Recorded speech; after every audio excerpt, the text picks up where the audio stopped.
I found this game during the Ludo Naricon, okay? Which is again, I still don't know how to describe it. It's like the Ludo narrative is the thing where it's like how much of the gameplay matches with how much of the story, right? The dissonance comes from examples like, Uncharted, where he's like a treasure hunter, but he also kills an entire like civilization's worth of people, right? Visual novels tend to have this distinct property of being able to match one-to-one with the narrative, because there's often not much else to it. It's just a narrative, right? Other games try to make something work, but it's difficult. Think of a game like BioShock. It's very hard to make it all match up, make the gameplay match the kind of story it's trying to tell you and all the morals that it's trying to impose on you. I found this from that con. Is it called a con? I don't know. It's like an event. It was an online event, basically showcasing different story games and stuff like that. And I found Roadwarden from it, and it looked incredibly interesting. This game, okay, so me and my wife did play the demo for like 5 minutes, okay? We were hooked. Like instantly, we were hooked. I think it's a very interesting take, because today we've seen sort of what visual novels are and sort of typically are, right? Sort of the story on a platter type, where they give you the story, very few choices, stuff like that, very few elements of gameplay to be found, except for just choices. This instead takes it in a very different way, which I found very interesting. You'll see what I mean. It's a bit of an RPG in its core as well. We marvel at the serenity of the forest and crave the shroud of its silence. Okay, let me just double check settings, sorry. Matches the illustrations. Oh, yeah. Wait, is this gonna hurt your eyes? Probably, right? I feel like, okay, sorry. So, for the viewing experience, we may have to do basic. But does that matter? Because I'm gonna read it out. No, but it does matter, because if you're deaf, then you can't hear it. The narration describes sounds in greater detail. Oh, yeah. Here we go. Wait, the narration. Oh, wait. We'll try that. Wait, no. Okay, turn it off. Show tutorials. Describe attitudes. Hides text boxes, quotes. Show a bit of fluff whenever the game is launched. Achievements. Hide. Narration text speed fast. Okay, we'll stick like this. And we'll see how it goes. Everyone knows to stay away from the wilderness. Most people would never risk a lonely journey. Roadwardens not only accept the struggle, but they embrace it. They deliver messages, assist merchants, burn corpses, if possible, get rid of the beasts and highwaymen. They live on the road, die young, and retire early. It's a dangerous job, but a respectable one, and it pays well. Do we leave the city, the safety of the city walls, or do we still have our doubts? I think this is the no option, if I remember. Yes. Again, we're a Roadwarden. I lead the city of the safety walls. We have to go. It's our duty to the people around us, to the world that we live in, to keep the roads safe for all to come. Please select the difficulty mode. The choice can't be altered later. For those focused on story, no time limit. More cash is like 40-day time limit? 40-day. Regular rule set. 30-day time limit. What does that mean? 30 days? 40 days? What? Crap. I want to go for the hardest because I feel like the hardest is like the one that you should play. But I feel like that would be painful because I do want to explore the setting of the game as well. So we'll stick with standard for now because this does say for returning Roadwarden, so maybe that's the second playthrough thing. We'll stick with the simplicity first, right? Just standard, just so we can see what the game is like for now. Again, I played the demo of this for 5 minutes. That's all I played it for, and I have no clue what else to expect. I get the basics of it, and that's it. The wall is still standing. There are no wolves around, no stench of blood. Good signs. This should be the place you're looking for. You were supposed to meet with a group of soldiers, but you hear no voices, no sounds of labor. The gate is ajar, but the campus is safe. It may keep away the goblins and pebblies. Pebblies? Pebblies. What? Like tiny rock demons? But not beast folk, no trolls. And the night is near. Your palfrey breathes heavily. It had a long day. I was just explaining this to my wife. A palfrey, I only know this from Mountain Blade. A palfrey is a horse. Immediately, you see what this game is going for. Beautiful pixel art illustration. Already, a really weird, interesting story. You're just kind of dropped into it. You have no clue really what's like going on. Then, choices. You must make any number of choices. You must make the best choices for the story at hand and for the character that you want to play at that moment. And the game makes it difficult, because all these choices seem very good by their own right. I could just look around for another shelter. I need to look around cautiously. I dismount and sneak to the gate. Let's peek inside. I get off the horse and enter the camp briskly. I can choose to do any of these, and I have no clue which to choose. We've just started. What context is there for us to even choose anything on? All I know is that I have one job and one job only. And so I need to see. It's where I need it to go. That's that much we can infer.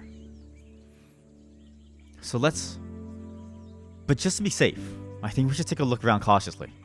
It behooves us to stay alive for the sake of the road. Considering the noise, you doubt that anyone noticed the clatter of hooves. The short, dry grasses barely cover the arid soil of this valley, but you're maybe a minute away from the edge of the sparse woods, which get denser as they climb up the hills. At best, this trail has a few more years before getting overgrown for good. Hard to believe it's the only route north. I could just look for another shelter, or I could dismount and sneak to the gates and take a peek inside. I could also get off the horse and just enter in like I own the place. I don't own the place. I don't know who owns the place. This is a problem. I don't know why I would bother looking for another shelter, because this is also where we had to go anyways, so I think it behooves us to take a step inside. Instead, let's just sneak to the gate. Let's take a peek inside and see what we're working with first, right? Oh, this is where the game mechanics start to come in, okay? You have a health bar. Take care of yourself. If you're hurt or exhausted, some actions won't be available to you. The weaker you are, the higher the chance you'll die in combat. And I'm at a 3 out of 4. I feel well, but not as well as I could. Not my best. Your heavy boots hit the ground, and the pain of the long ride finally catches up with you. You stretch out, bringing your back and legs comfort. What you want now is a table, a decent chair, a nice mug of beer, and some warm stew. With any luck, your axe won't be needed here. I approach the gate slowly. Sometimes I get no choices, I suppose. If it's a military camp, it doesn't look the part. Plenty of wasted space, the fire pit is cold. 2 people are sitting at the table, tired and disheartened. They're looking in different directions, paying no attention to one another. One of them is holding a cup.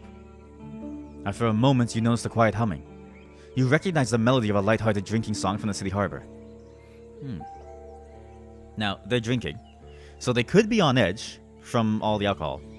But if they're just singing a nice quiet melody, right, of a light-hearted drinking song as well, it could mean that they're sort of like jovial, right? I want to tend towards that they're jovial. Because if they were really vicious, right, they wouldn't bother singing a song together. There would be no camaraderie. There would only be the sense of needing to stay ahead and get ahead. My 2 options are I could just look for another shelter, but I don't think we should. This is where we had to be. And I think they don't look like much of a threat. I'm going to enter. It takes him a few breaths to glance in your direction. The first person greets you with a wave of his hand. There are bags under his eyes, his beard is messy. Despite a simple shirt, he's wearing durable, decent boots. A mace. The head covered in iron hangs at his side, but he doesn't reach for it. I guessed correctly. I take a look at the second soul. Just like you, she's wearing a gambeson, but hers is a bit loose, as if she took it off a corpse.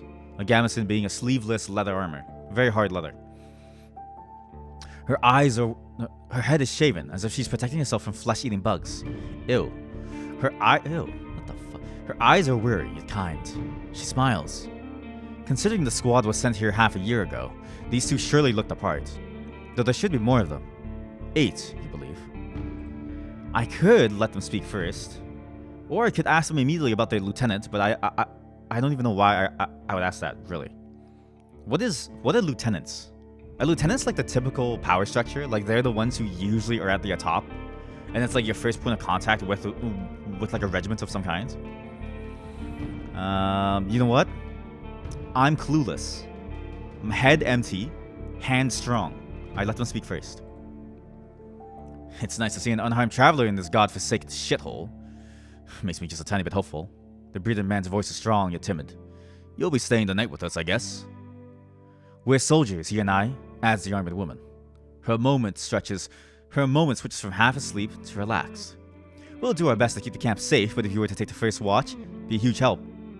Travelers out to help each other, wouldn't you say? You think for a moment. The fully rest, you need a good sleep. Ooh, I think this is one of those early choices, right? Because we have 3 out of 4 vitality. We feel good. We're not in our best shape. However, because we have 2 choices, right? We can either say, sure, leave the watch to me, or I can just be like, I'm exhausted. Sorry, peace out. But if this land is as dangerous as it is, and these walls can barely hold anything out, only wolves and yet no monsters at all. And I mean, there's only 3 of us, right? Like, how many more people are there? Are they out? How long will it take for them to like come back, right? Like, I think it behooves us to be on their good side. I think we need to earn their trust. So leave it to me. I'll take the first watch. Fantastic. She rubs her hands together. I don't remember the last time I had more than half a night's sleep. The hours for midnight should be the calmest. Just, wake us up if anything happens. The man flashes you a wide smile. It's easy to wake us up. Just yell. He drinks from his mug. I asked them about their lieutenant. I have no choice. Oh, what the hell is this? You wonder how to phrase your question. Whenever you meet new people, you can influence how they perceive you by selecting one of the attitudes. Oh. Okay, so we can actually... Okay. Interesting. So we can also choose how we decide to talk with them as well. Now, I think it's important to build camaraderie, right? So immediately my mind goes to friendly. But let's see all the options. You're friendly. If you want to be supportive and cordial with the person that you're talking to. You can be playful. You can use a joke or a witty comment. That may work because they've had drinks. They're in a jovial attitude. It seems like they were singing a lighthearted drinking song. So hopefully they may be down for like a joke or something. Maybe hopefully to lighten a mood. I might be distanced instead though. Hide my emotions. I mean, I don't even know who I am besides being a road warden, keeping the road safe, right? It seems like that, at least, given the name of the game and like everything. And again, I still don't know who they are. Though they are the people that I'm trying to find, so maybe they're not that dangerous, right? Intimidating. I could be very intimidating, and I could hint at a threat. This seems to be the worst possible option, because why would I do that? That's the people that I've only just met. Especially since, like, I had to find this place, because it was like, at the start, it was like, yeah, this place is still standing, good. I could be vulnerable, I can be sad, tired, afraid, or hopeless. The problem with this is self-deprecation as a tool to disarm someone only works if they're willing to be, if they're negotiable about things, right? If they're receptive to negotiation. Otherwise, self-deprecation is a means to just make yourself look weak. And I don't think this world would value someone who's weak. Just from the mood of the game, just from everything that I've warned us about, I think this world would value power. I think the weak would get trampled on and taken advantage of. So I don't think we should ever be vulnerable, or at least we should use it only when the time is right to manipulate to our needs. Instead, let's be cordial. Let us bridge the gap. Let's be friends. Oh, it gives a preview. Oh my god. Okay, good. I was like, if I click it, is it done? So we can actually see what we're going to say. Let's also go over all the options that we're going to say, right? I think it's good to just see every single possibility. If we're going to be vulnerable, we say, I had a long journey. I need to have a word with your lieutenant. If we're intimidating, we say, I'd rather speak with someone who's not going to waste my time. That's way too straight. That's way too forward. If we say distance, I'm looking for your lieutenant. There's not much else to that. That's a very neutral option. Like, sorry, I have an objective. That's it. You know nothing about me. Maybe if we're joking or witty, I might say, I'm sure you're busy, so if you just introduce me to your lieutenant. This feels like the wrong thing to say as well. This has a hint of almost a haughtiness, a hotness. Is that the word? It's like, what's that feeling? Like you're looking down on them almost, where you're kind of like, disregarding them almost. I don't really like the tone of it. I think friendly is probably our best bet. I was hoping to meet with your lieutenant. Could we talk for a bit? Straightforward, simple, still about the objective, but at least phrased in a way that's it's an easier pill to swallow. The woman lets out a loud sigh, dusts off a gambeson, and steps towards you. She pays little attention to the sword at her side, a sign that she wants no trouble with us. We most definitely can. You and I, though holding this rank is still somewhat new to me. Are you a messenger? Did you lose your mount? She observes you with curiosity. Or are you looking for help? I'm your new Roadwarden. My horse is waiting outside. Really? The soldier in the shirt leans forward. That explains how you got here in one piece all by yourself. Better bring your beast here, adds the lieutenant. We have no hay, but I bet it dreams of dropping its saddle. A long pause. I'm Tulia, by the way. She reaches out her hand. I shake her hand. Okay, I have two choices. Wait, I shake her hand. Oh, maybe. Okay, this is where we get to choose our name, right? I shake her hand and just be normal. Or I can be cautious, really cautious. I'm curious if this second option would have changed had we entered in more briskly, right? Would we have been more confident with ourselves? It may be a trap. I gesture for her to stop pretending to be embarrassed. I should wash myself first. But you can call me... Oh, man. Now I really wonder. Was our cautious attitude at the start? Did that lead to this result? The options that we have to play with?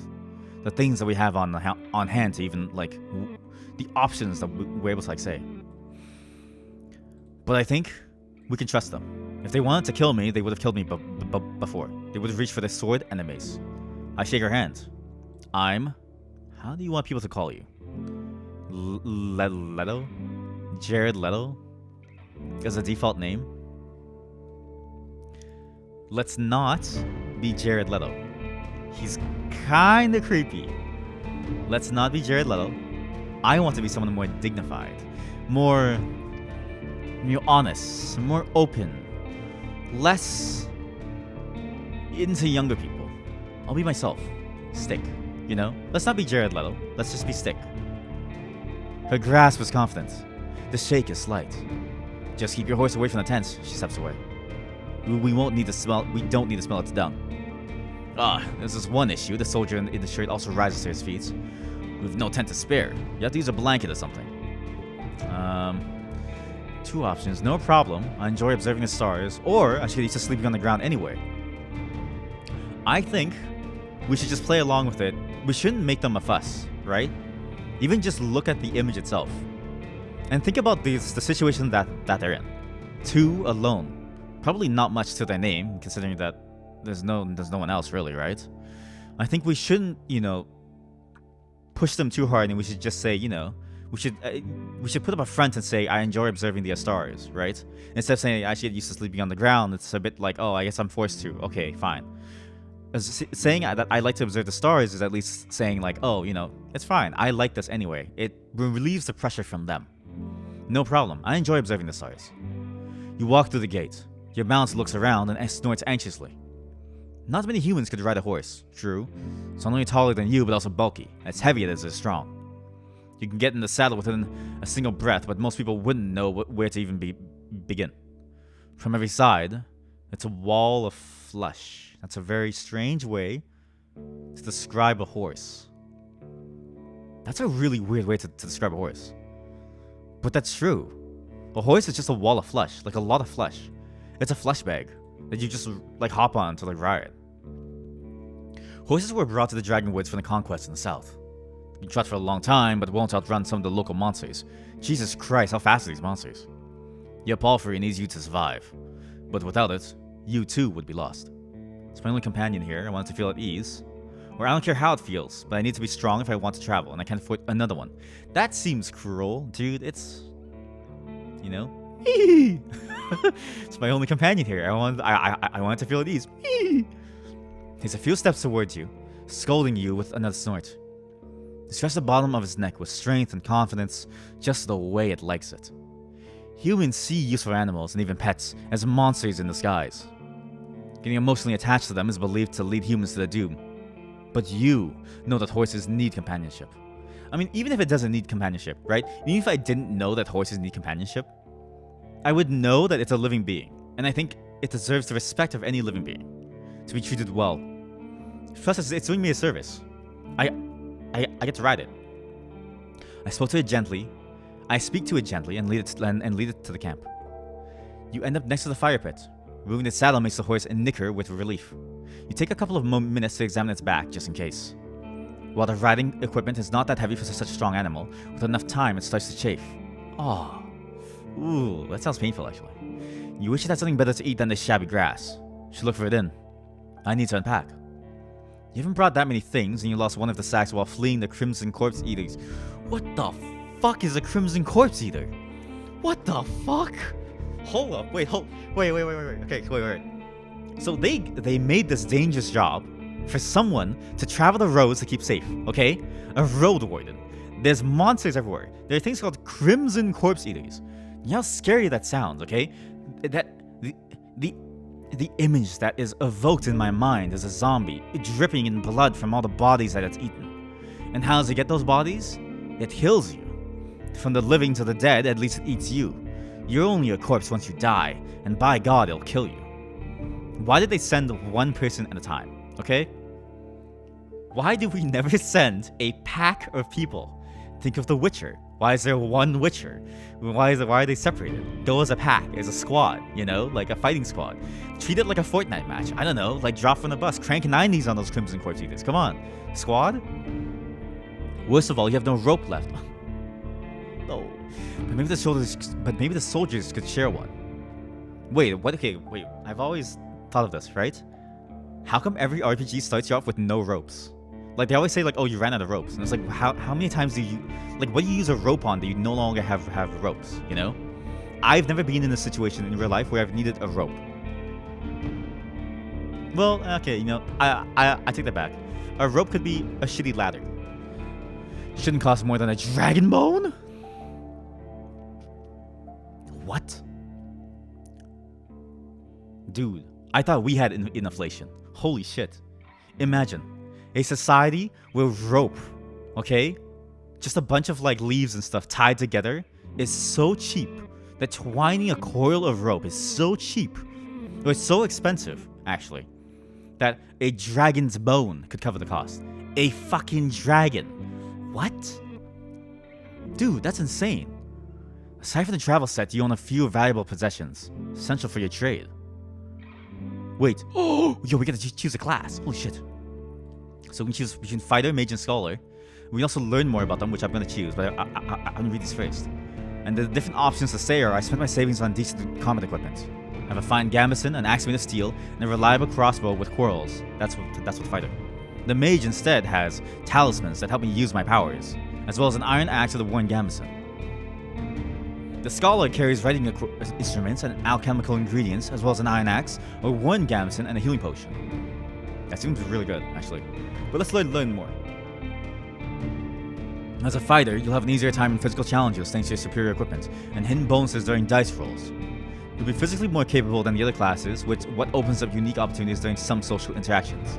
It's the best class for RPG beginners. True, everyone can swing an axe. The fighter's weakness is their reliance on physical strength. Your special abilities won't be available to you if your vitality points drop to 0. Well, isn't that true of like every class? If I run out of life, like, that's like saying like, you know, if you die, you won't be able to live. It's like, yeah, of course. Like, that's because they're opposite states, no? If I run out of vitality, wouldn't I be dead? I guess that implies that, like, this isn't my life bar then. So I'm curious what is death? How do you drop dead? The mage uses Pneuma, a versatile but limited pool of energy points that can be spent to cast a few humble spells. Magic won't protect you better than a sharp axe, but as a mage, you'll be able to heal faster while resting. Oh, yo. Detect magic in the mysterious area, distract the beast with a simple trick, and find a common tongue with other magic users. What? Wait, so what? All mages made their own language? That's cool. Using the mage's powers too freely will result in having no numer left when you need them the most. Okay. Interesting. So the mage is extremely versatile, but that versatility comes with the fact that you're not necessarily better than the fighter at anything. You simply have more options to deal with things, but even those options are very limited because how much magic can you really have? But I think that's the most flexible, right? It gives you the most options. So what's the point of the scholar then? The scholar will know more about the world's mysteries than you, helping you take advantage of some unusual situations. You, the player. The scholar will know more about the world's mysteries than you, the player, helping me, the player, take advantage of the... I see. Your character will impress the locals with its knowledge, and you'll be able to read the sparse, written clues without anyone's assistance. Scholars struggle with combat more than the other classes, but with enough carefulness and exploration, you'll gain access to alchemical mysteries that will help you escape from many dangerous situations. So, I see the dichotomy, right? The fighter is your basics, sword and board you swing. You're strong. You're able to leverage that strength to do much. The mage is flexible, but that flexibility comes at the cost. Eventually, you run out of options, which I think is okay, but at the same time, I don't know if I really like. It's scary to run out of options, and having to ration them. I almost wonder, is it better to not bother going for the mage with all that flexibility when you could be the scholar? The scholar has the flexibility in the form of pre-knowledge, foreknowledge given to me, the player, by Stick, the character. That may be worth an infinite more amount. And again, though they struggle with the combat, science solves all things. Any alchemical mixture, listen, we can make a half dog, half human hybrid, just full metal alchemist, a homunculus here and there, it's fine. So I think I want to be I think I want to be Edward. I'd like to play as a scholar. Okay, there's a lot more going on. Open my inventory to see possessions. And taking hits will damage your armor. You can then fix it in various settlements. My armor is 2 or 4. It will stop the light attacks, but not for long. And what's my inventory? Unless you're occupied with another task, you can eat food, drink potions, and use your items from this menu. Be sure to click on each new item you receive, as some of them can have unusual applications. Food rations. They consist of dried meat, crackers, nuts, seeds, fruits, and water, which spoil slowly and don't require additional cooking. What? Can water spoil? Oh, that's for the whole sentence. Wow, sorry. Like the coffee is still taking time to kick in.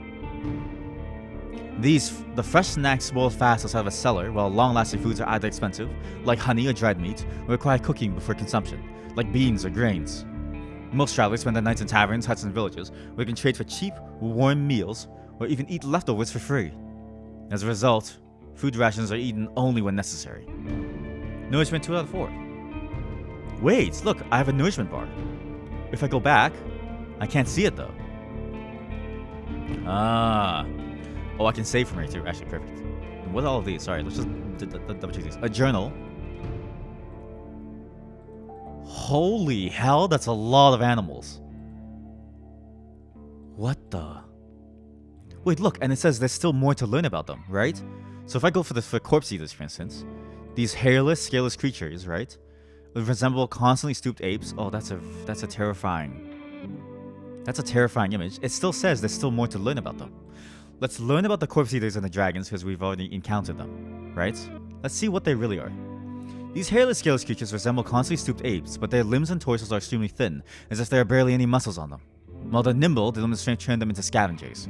They rarely move in packs.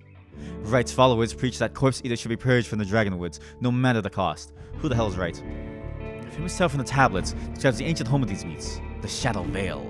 They hunted, devoured any human they could find, and woke up their undead shells right away, even without a fog. Countless expeditions, even from the days before the 10 cities, were meant to wipe them out in the woods. Is there anything about Wright? What about dragons? Dragons' size and the danger they present is beyond the understanding of humans. Some of them move on 4 limbs and devour leaves all day long. Some are bipedal and walk in the wilderness hunting for other monstrosities. Others fly on their massive wings or have other, even magical powers. Dragon hides and trophies are one of the most rare and valued crafting resources on the land, and their bones are either cut into small disc-like coins or turned into weapons, armor, or tools. Oh! Thank God we read that, because I was like, how does a dragon bone end up buying only 1 rope? Because we've made a currency out of their bones. No joke, in Canada, okay, we used to trade beaver pelts. You would hunt a beaver, sell its pelts. So you could walk up to like, I don't know, what's like, you could walk up to like the Bay. I'm not even kidding you. It's like a department store. Imagine like, imagine your like local department store, and it was open around the time of beaver pelts. You could walk in, be like, hey there, can I get this jacket? I'll trade you seven beaver pelts for it. And the cashier's like, yeah, sure, you know. And they open the cash register. It's full of beaver pelts. They have beaver pelts everywhere. They're counting out the like change of like beaver pelts. Here, oh sorry, there's beaver pelts 2 are big. Take these 2 smaller ones in exchange. Fucking nuts. Humanity. We churn everything into money. So we have a nourishment bar. I'm gonna check out the other items as well, because they did say check on it. Like check what you can do with it, right? A fresh healing potion. This is very handy. An earthenware bottle with a liquid which heals one's wounds. You recognize a magical potion when you see one. There's a tall wax seal, inside of which there's a thin stick, enabling swift opening. What? Oh, it's like a cork, but like with a pre-installed cork opener. Wait, that's 5-head. Why don't we do that for wine? What? The potion smells nice. Though, to be fair, I don't drink wine, so I don't care. The potion smells nice, like fresh herbs cooked with honey. You don't sense a hint of a hard drink. Most healing potions have a similar aroma. I would love to drink a healing potion. I want to drink a healing potion. Actually, in fact, hold up. I wonder if I can take a photo of this. Hold up. So recently, well, not recently. It's been a while, but like, it's kind of recent in terms of timelines, our timelines. My partner and I, my wife and I, we actually went to a dollar store recently, and we got real, actual, factual potions. Let me turn on the lights.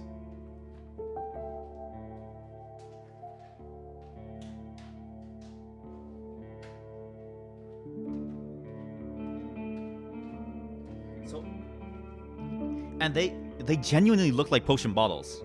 I'm actually very excited about these. One day I'm gonna do a stream where they're just there, and I can take a swig out of them as I play.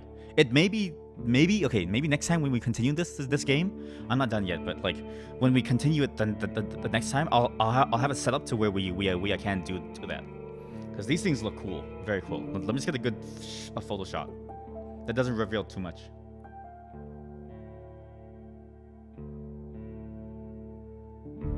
Let's see, send it to myself. Sorry, I have to send it to myself so I can show it on like stream and stuff. But yeah, next time when we stream this, I'll have the potion bottles ready for like consumption, IRL consumption as well. These things are cool. These things are really cool. I actually really like them. Potion seller. Potion seller. I need your strongest potion. You can't handle my potions, traveler. My potions are barely fit for a man, let alone a beast. Are barely fit for a beast, let alone a man. Potion seller, I wish you don't understand. I need your potions, potion seller. You can't handle my potions, traveler. They'll kill you. They kill a dragon, let alone a man. Sorry, let me do this in studio mode. I know this is a lot for a bit, okay? You're just gonna have to live with the fact that sometimes I get derailed by myself. Just deal with it. Yeah, look at these things. So sick. They're just like regular potions. When we got them, I was so excited. It's literally the color of a potion. The best part was these were the last ones, okay? They were all sold out. So you think about that. There are so many like nerds out there like me who love this stuff, and they bought all of it. That or witches. There is quite a large overlap between the two, actually. Anyways, these potions will keep handy on the bottom behind me. We'll keep these potions on hand just in case, for when we need it. For when the time comes. Sorry, let me just move it around. Again, I know the bit has gone on for too long, but I can't help myself. Okay, now that looks wrong. Whatever. We'll just okay. I look like I've got massive bahonkadonks, and they're different colors. Okay, well that's healing potions may be the most desired liquid in the Dragonwoods, especially among travelers, hunters, and fighters. Shouldn't spoil it anytime soon. There's no special resource with that, so I'm still curious what my health is.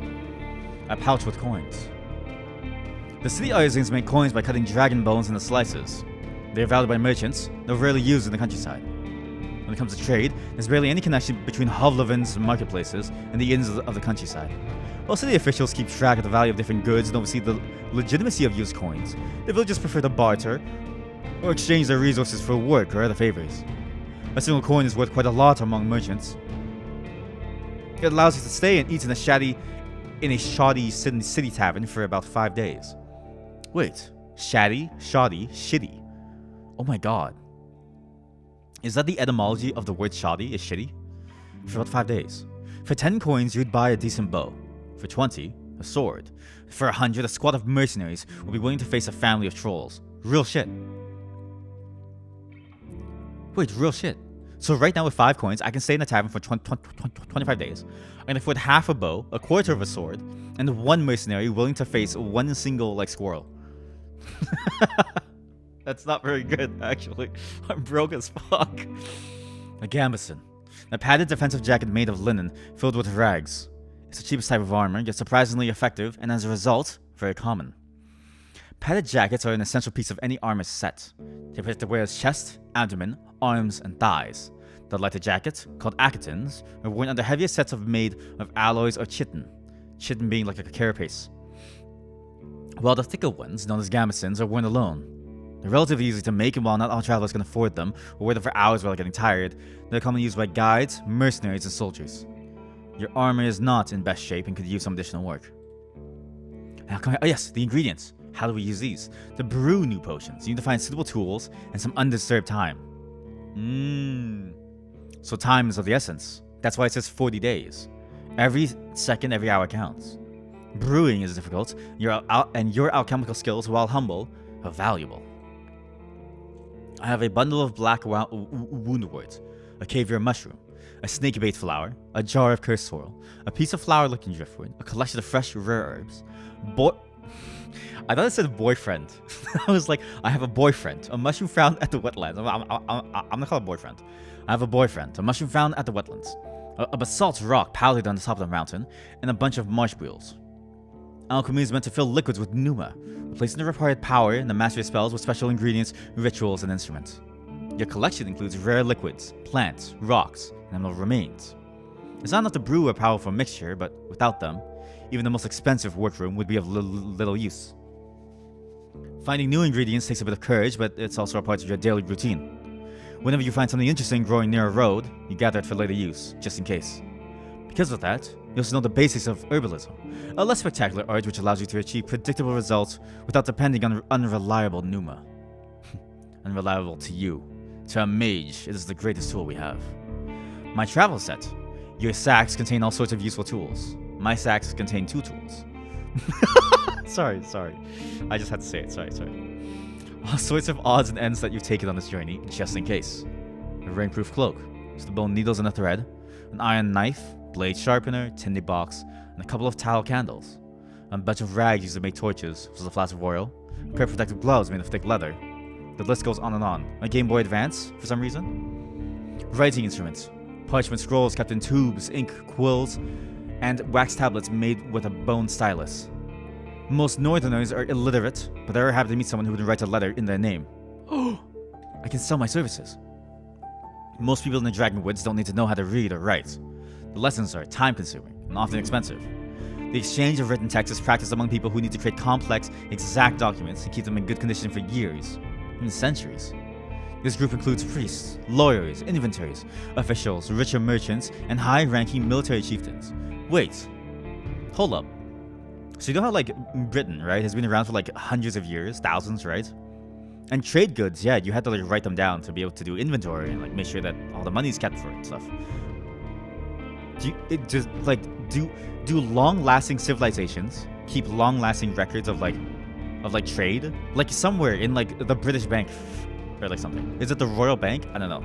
The Royal Bank of Britain, right? In the Treasury. Do they have a writ that says, you know, some peasants traded, like, 3 cows for, like, a sheep or something? I'm very curious now. Because, yeah, that stuff should last forever. Less than 10% of society is literate, and a major part of this group lives in the cities. Okay, so I can't scam people in the city. My weapon. A simple battle axe. Traveling with an axe shows that you've learned how to fight humans and human-sized monsters. It's not massively made, but it's already been put to the test. And you practice with it for many days. Axes made of metals or alloys are among the most common weapons used by travelers.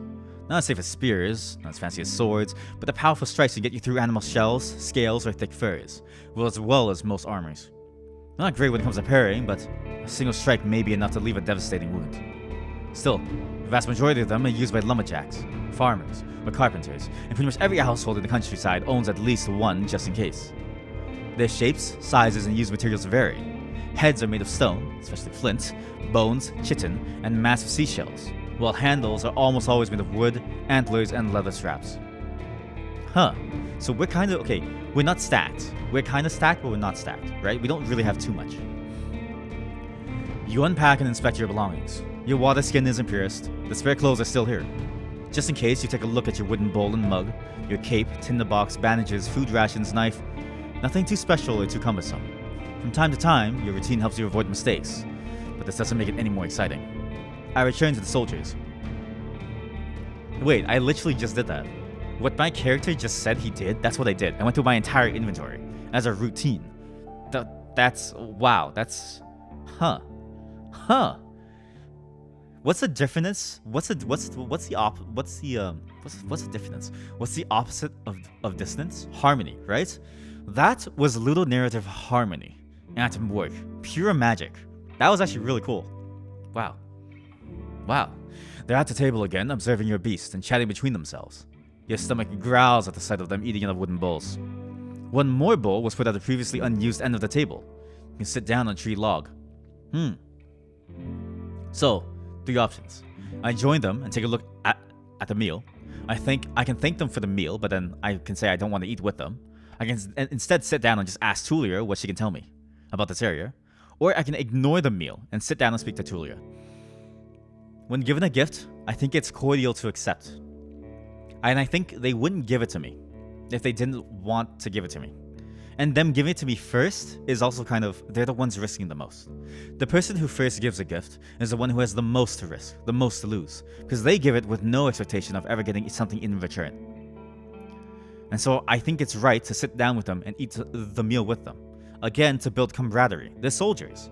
I'm sure they would appreciate the gesture, to feel like one of them, especially since I'm joining them on the watch. I join them and take a look at the meal.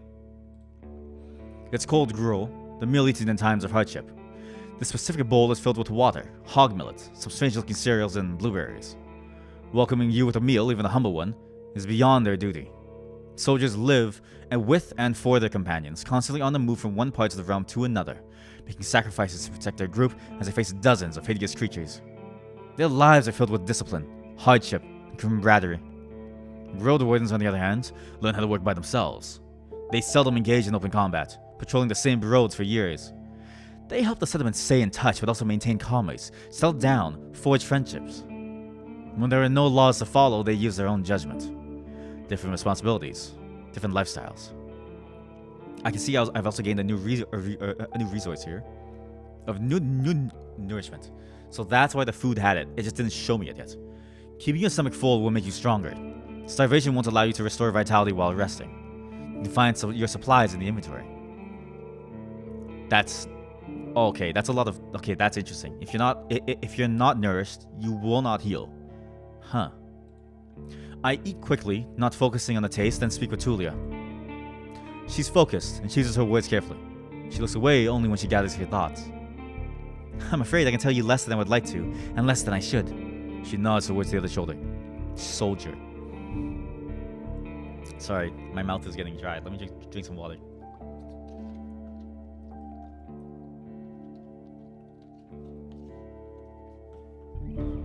Again, reading heavy games. Yet each and every single one that we've played so far has been banger after banger. From dog game to this is a weird tonal shift, but they both interest me in ways that I can't really describe. She nods towards the other soldier. As you can see, there's not a lot of us left. At the beginning of summer, there were 8 of us, including our previous lieutenant. 5 are dead, and 1's run away in tears. We're also strangers in this land, answered her companion. Any piece of information may help me do my job. The man leans forward, his legs shake nervously. He sounds like a kid asking a boy to sing one more story, tell a joke, or do a magic trick. Whatever it takes to escape from boredom. His untrimmed beard hides a much younger face than you originally thought. What'd the officials tell you? I expect not that much. No soul governs these lands. You know what's interesting is that we don't even know what the officials told us, right? We were just dropped into this world. So, our 2 options are what? I share what I consider to be relevant, Which would, I guess that would also tell us, right? Or I can instead, what I've discussed with the officials should stay between me and them. I can instead be distant, hidden, cautious. I think we should share what we consider to be relevant, if only for our sake as the player, right? To break the fourth wall to learn more about this world and why we're here. You tell the soldiers how little guidance you've received. Since this area is too far away from Hovlevin to keep it under control, you were warned that it's untamed and unknown. Do I get to learn about Hovlevin now?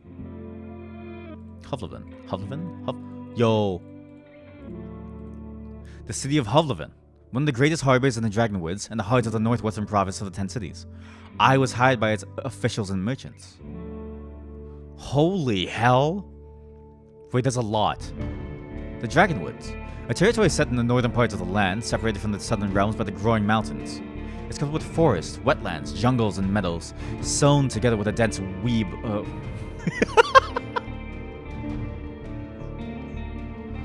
Oh, man. I've said the word weed too many times that it's become a part of my daily lexicon. Sewn together with a dense web of rivers. The swamps, lakes, and thickets forced the locals to use long, meandering roads. With the growing mountains. A massive mountain chain with hundreds of springs, caves, short plants, and snow at the peaks. With its narrow gorges and watchtowers built by the 10 cities, it separates the Dragonwoods from the wastelands. Even the waters next to it are difficult to cross without entering the deep seas. The local tribes are known as clans, both independent and connected by their tight cultural bonds. 10 cities. Yo! Okay. The state fell a generation ago, but the idea of it still unites the city folk, and those villagers who collaborate with the cities closely. The so-called barbarians from the southern tribes have pillaged the realm, pushing the locals away from the growing mountains. Many settlements have been pillaged, burnt, or abandoned, and while the city still stands, the governments can't maintain the old order, splitting its power with the churches and merchant guilds. As these groups compete with each other, they are additionally weakened by their petty games.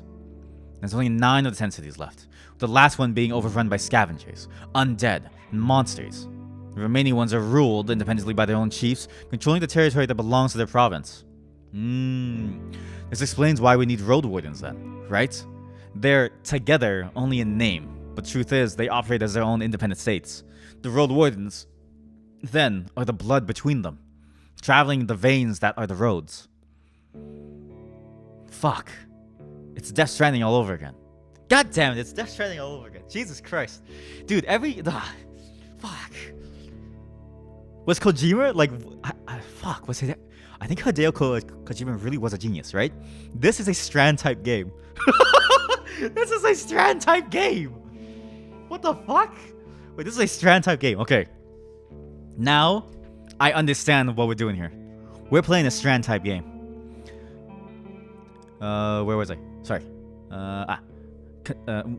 They're focused on maintaining the taxation system to feed the officials, artisans, scholars, mages, soldiers, and artists. They have to collaborate with the nearby villages to settle in new areas, but there's not many people interested in such a dangerous venture.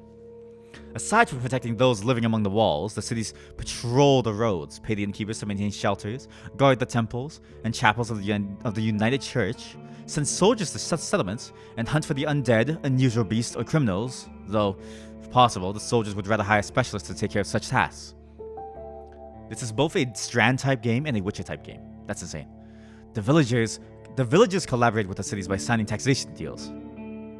Their representatives, usually the elected mayors, are paid for learning how to read, collecting taxes, and maintaining order. These contracts resemble other trade deals. The city gets a chunk of the food or the goods produced by the village, while the villagers gain access to soldiers, master artisans, traders, and priests. Huh. That's an interesting symbiosis, but I guess it makes sense, right? In the cities, you have much more patrons of a higher order. They can pay more, they have more assets to demand, and there's a sort of a class system there. In the villages, all you have is the land around you, the land beneath your feet, and the people that you live with to survive. The cities themselves don't have much land, of course. The land is probably converted into like boring-ass buildings and stuff. And so they rely on the villagers to produce what they need. It's a very interesting symbiotic relationship, but I can't help but wonder if this is downplaying the elements of control, right? It can't all be symbiosis. There's no way. Humans just aren't like that. The further away from the cities, the less the villages are connected to them. Not only economically, but even more so culturally. Every tribe has its own way of governing itself, responding to the traditions and needs of the community. Settlements that don't pay taxes won't receive the city's protection and may deal with fewer traders, but in return, sustain the independence of their beliefs, culture, and laws. Okay, I need to figure out a place to put my face after. Sorry, you didn't see that last part on the bottom right. Okay, next time I stream this, I will figure out a way to quickly move my head around the screen. I will. So what is the United Church here? The River of Order. The tablets tell stories about the extraordinary leaders who inspire and lead their tribes to greatness and safety. They are warriors, blacksmiths, and builders who raise new villages and temples or gain access to rare resources. The United Church, or the Unites... Wow, that's real creative, guys. Super creative. We are the Unites. Not the United? No. We're the Unites. But sir, I think the United is a cooler name. Burn him at the stake for heresy. We are the Unites. It's the largest, the richest, and the most unified organization in the North, and is tightly connected to the politics of the cities. There are strict hierarchies of power, traditionally with an emperor or empress at the top. For hundreds of years, it was the church's duty to record the government's activities, create rules and laws enforced by city officials. So they're not just a place of religion and belief. They're also a power structure. They're in bed with the government that exists around them. They help them enforce law and order. Law and order defined by who, though? I'm curious to see. Strong laws, hierarchies, and strong leaders are considered to be valuable in and of themselves. The powerful cities are meant to juxtapose the wild, dangerous forests that can never be trusted, only conquered. It claims to reflect the image of Adir, the greatest leader of the North. The grand temples of the United Church can be found in every city and are the cultural centers of the entire province, using their wealth and spectacular art to maintain their rank. Various ceremonies, songs, prayers, and holidays help to unify the spread communities with shared traditions, values, and hatred. It teaches that believers should follow the priest without question, and extinguishes all sorts of heretic or foreign beliefs, like trying to call us the United instead of the Unites. It persecutes pagans, necromancers, and blood sorcerers, the so-called disruptors of peace, forcing them to live outside the city walls. Temples develop their own military squads, same time the villages are road chapels, protecting the locals and travelers from the undead and beasts, or cremating their corpses. Since the sudden invasion has reduced the church's power, many communities see the lack of these fighters as a worthy trade for restoring their independence. Unites also have a long history of corruption, manipulation, and coercion, and nepotism. The priests and priestesses designed many laws to maintain their influence. Here we go. This is when we start to see who's really making these laws, and for what purpose.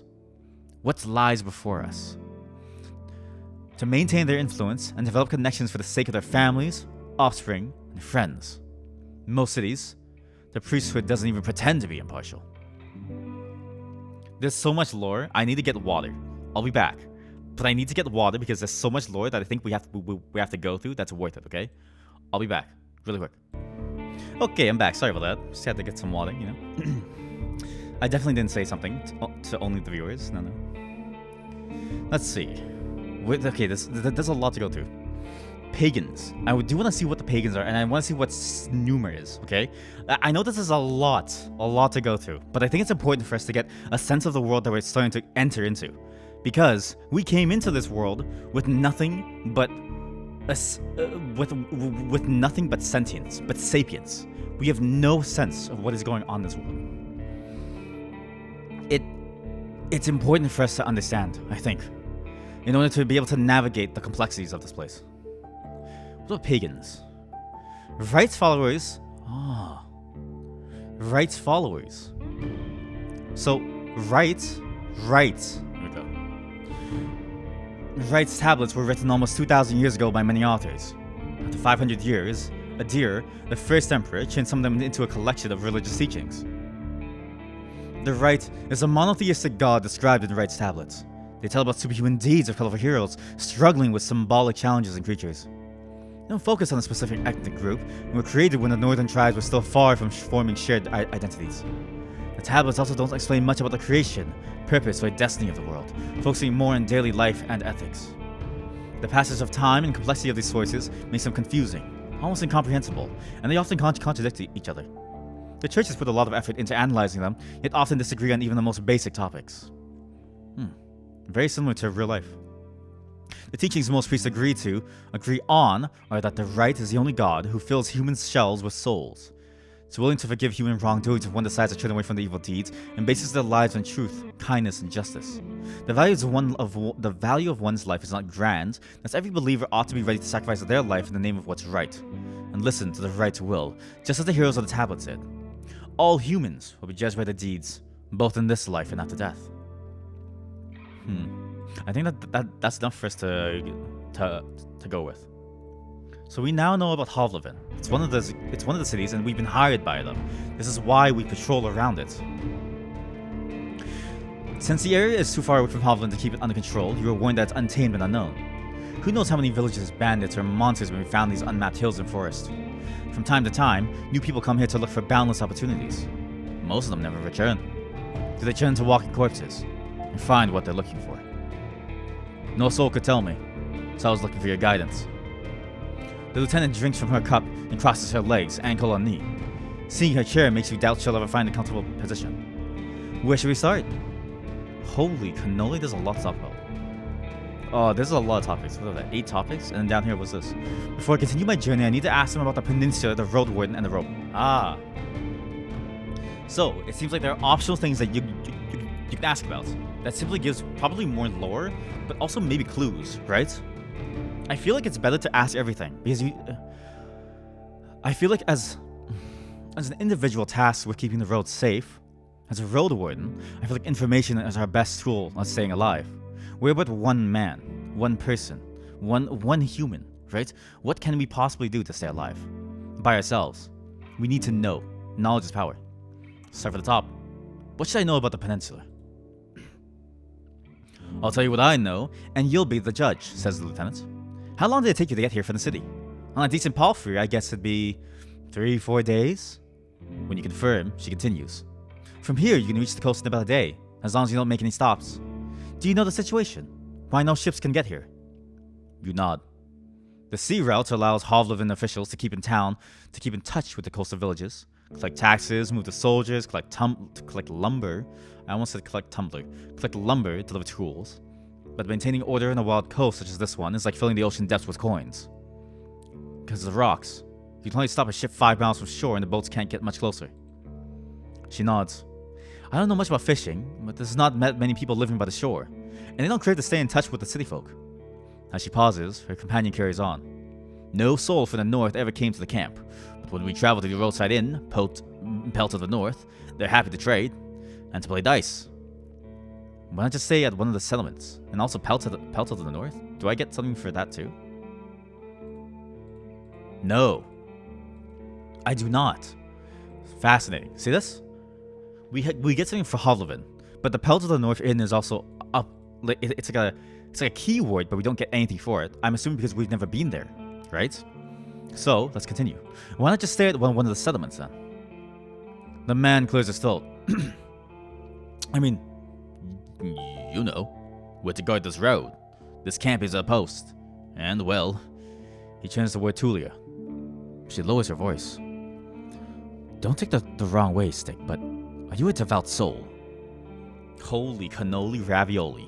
We have so many choices. Okay, wait. Let's read them from the top and then we'll decide. Like most city folk, I believe that people should unite their strength to overcome the threats of nature and dark magic. Everyone will be judged for both good and evil deeds. God, that vagary. Those vague words, good and evil. Good by what perspective? Evil by what perspective? Again, the church itself in this game seems to operate on this, uses the vagueness to stretch the truth, whatever the truth may be, and that truth will change depending on who you are. I'm a part of the United Church. For many years, I've supported a monastery that does its best to advance mankind's spiritual growth, artistry, herbalism, and magical research. I want to follow the teachings of an order of truth. What is an order of truth? Oh, orders of truth. Here we go. Nice. Orders, the river of truth. The tablets portray people pursuing knowledgeable spiritual and physical worlds. They rarely focus on children, instead describing experienced, mature people looking for wisdom, contemplating their faith, exploring philosophical ideas, or inventing new technology. Sages, wizards, herbalists, and inventors. The orders of truth, known Noon. Noon. Noon. Noon. I need more water. Noon. The Orders of Truth, known as the Seekers, had no interest in pursuing political power or gathering wealth. Instead of creating hierarchies of priests and priestesses, they invited anyone ready to abandon their personal possessions, or, in some cases, even their families, to live in small communities focused on gathering knowledge, creating and copying handwritten books, developing new technologies, exploring art, and studying medicine, alchemy, or magic. While these gatherings, later known as the Orders, were focused on different activities, they were ready to share their knowledge with each other, support themselves in times of need. At first, the United Church allowed seekers to carry on with their research. After a couple of centuries, some orders gathered large collections of priceless books and talented artisans, able to sell their works for huge prices. The Unites, my guy, my historian in the parish. Why did we name ourselves Unites? My brother in the parish. Why in right's name are we named the Unites? The United. It's literally, why the Unites? Sorry. Just it's bothering me. It's bothering me. It's okay. You know what? It's a good name for the kind of fantastical flavor that the text is going for, the style. It just bothers me because I can imagine the parish meeting about it, right? The Unites tried to force them to adapt their traditional structures and join the priesthood, as well as share their riches and knowledge with the grand temples. The orders refused, engaging in a long political conflict. Some monasteries were forced to succumb to the law, while others moved to rural areas, trying to live in harmony with the villagers, willing to exchange supplies for their knowledge and artisanship. A couple of the orders turned out to be influential and powerful enough to stay in the cities after all. Their large monasteries are generously rewarded for their abilities, but their knowledge is veiled in secrecy, securing the position of those who have access. The monks aren't explorers. They usually stay in the strongholds, sometimes organizing expeditions to gather information and resources that can't be obtained otherwise, or to transport books or goods for sale. The orders don't keep military squads, but the monasteries settled in rural areas are well protected and even fortified. The Seekers portray nature as a mysterious force, a realm where the ancient heroes were illuminated by the right or understood the secrets of life and magic. While they condemn necromancy and blood sorcery, they don't alienate themselves from the pagan tribes, considering them to be lost rather than wicked. Interesting. Right, because they're an order of knowledge. They seek to understand. They don't seek to persecute. They don't seek to hold, to grasp, to grip. At the same time, they express contempt toward the United Church, portraying it as spiritually hollow and too invested in political intrigues and violence. They had mixed feelings towards emperors and empresses, but remained loyal to their military authority. I mean, you kind of don't have a choice. You have to remain loyal to your military authority because otherwise your head gets chopped off. Like, heads will roll, right? So, immediately, we're at an impasse. Okay? She's asking me if I'm a devout soul, right? I'm curious. Did she give any hint of who she is? None. So I'm curious who she is. If we think of it as being like most city folk, right? And they were sent here from Hovlevin, one of the cities, I can only assume that she was with the United Church. At the same time, the Order of Truth is present in some cities, so I'm curious how that goes. But if I choose the Order of Truth, immediately I'm at an impasse. I could be against them. But at the same time, this is a defining choice for our character. Who do we want to be? Our character may be a scholar, and they may have knowledge that we don't have as a player, but we are still them. They're an extension of who we are. Me and you, the viewers. So I'm gonna have to think on that a bit more. Let's move to the third option. I'm from a small village. For me, the freedom of shell, pneuma, and soul are the main virtues of life. My community is unique and independent, and so are its members. I have a place in my fellowship. What? Like, what? Wait. This is a Strand-type game with witcheries and hobbits, the Lord of the Ring. I'm curious if there's anything specific about fellowships. Although, tribes, right? Tribes. It did say that we were in tribes in like villages. Let's see what the tribes are then. Emperors and empresses have called themselves the protectors of the 10 provinces and the tribes. But the rural areas, where the majority of the population lives, rarely attach much weight to such claims. While the disappearance of the Empress has wounded the integrity of the realm, it didn't end up in complete anarchy. The Imperial Court, even without an official leader, is also the core religious institution of the United Church. Aha! So the United Church is both a religion and a political structure. That makes sense. It influences the city governments, designing systems to maintain the loyalty of the chiefs and the taxpayers. To this day, the laws are signed in the name of the Empress, and the priests stress the significance of loyalty to the cities. The influence isn't as strong in the distant villages. The pagan communities tend to completely cut their ties to the cities to protect themselves from possible persecution from the Unites. Sorry, gas. A lot of gas. While the fellowships idolize living in small communities, and perceive the differences between various villages as a source of pride. You know, I like that. That's actually nice. Even the tax-paying settlements consider their duties as a transaction, rather than an act of patriotism.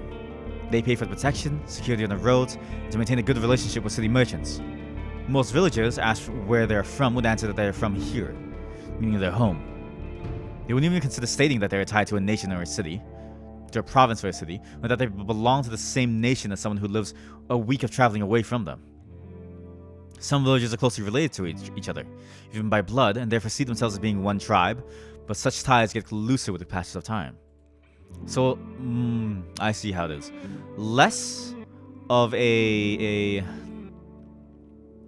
less a part of a kingdom, and more a commune, right? It's like love thy neighbor type of view. I actually think that's a very interesting setup. What's this fourth one? A pagan, huh? I have a strong connection to nature and spirits, and follow the path of my ancestors. Some of my beliefs may be considered sinister and treacherous by the city folk. You'd probably call me a pagan. There's no evidence of the right's existence, and this is the last one, atheism. There's no evidence of the right's existence, and all the mystical tales are explained by magic. No, I'm not a devout soul. So okay, let's get into paganism, and it did have a note about atheism as well. Again, very important to know all this because even the atheism bit seems to tie into magic. So I'm curious, were I a mage, would I even have choices, right? Could I be a mage and still practice any of these different, beliefs and systems and frameworks of living in a society? Or would I instead have to say, hey, I rely on my magic?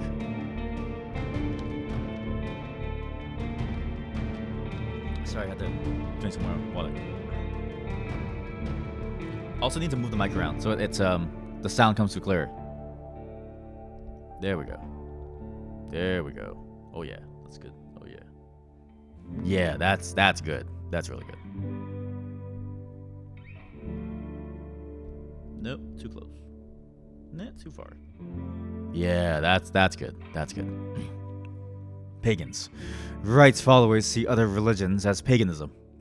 The United Church oppressed pagans' beliefs in many ways, including military raids. Some areas, especially the villages set far away from the cities, still follow the beliefs of their ancestors, even if they have to keep the secret.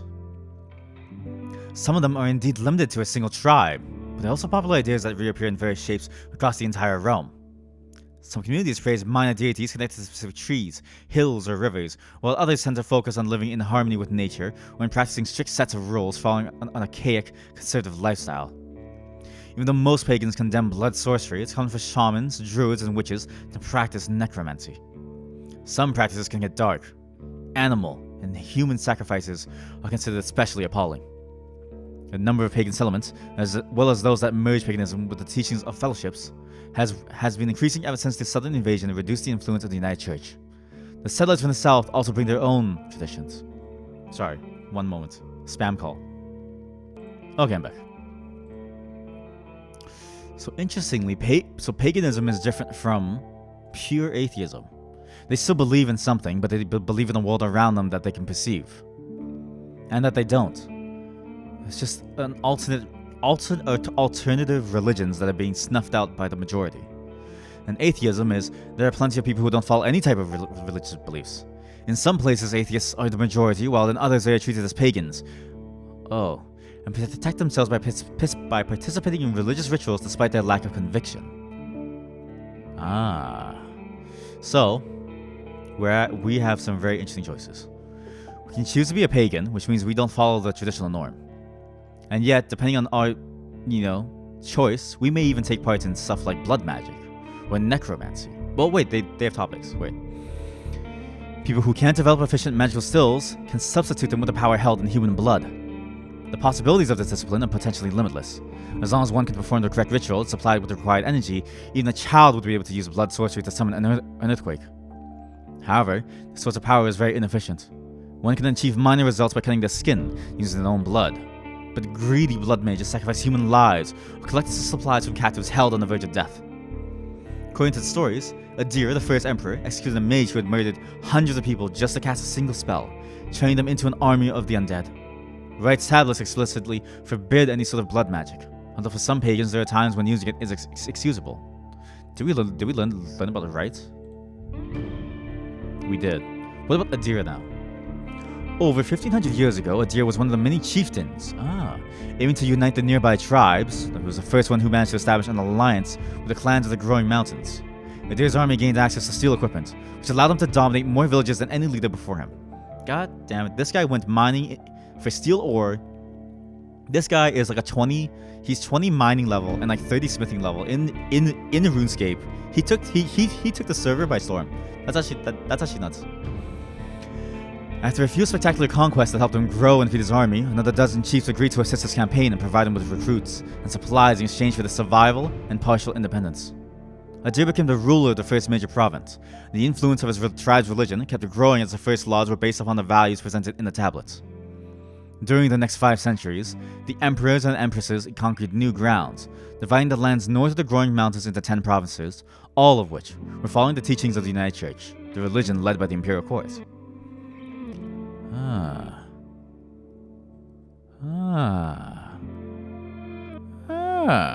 Okay, I see what we're going for then. This one barbarian became so strong by conquest that he instituted a religion to help him keep in power. I think that's the angle that they're going for. Necromancy, awakening empty human shells with magic, is forbidden by rites, churches, and difficult to encounter in the cities, though more common in the distant villages, especially among the pagans. The undead are used as a free workforce, substituting slaves, mules, cart horses, field workers, warriors, and hunters. Wait a minute. That's a 5-head move, right? Wait, hold up. Why do we ban necromancy? Why? Is necromancy so bad that we have to ban it? I think necromancy is a genius move. Right? Think about this. Really think about this, right? Why? It's like AI. It's like AI of today. It's like... It's like the AI of today.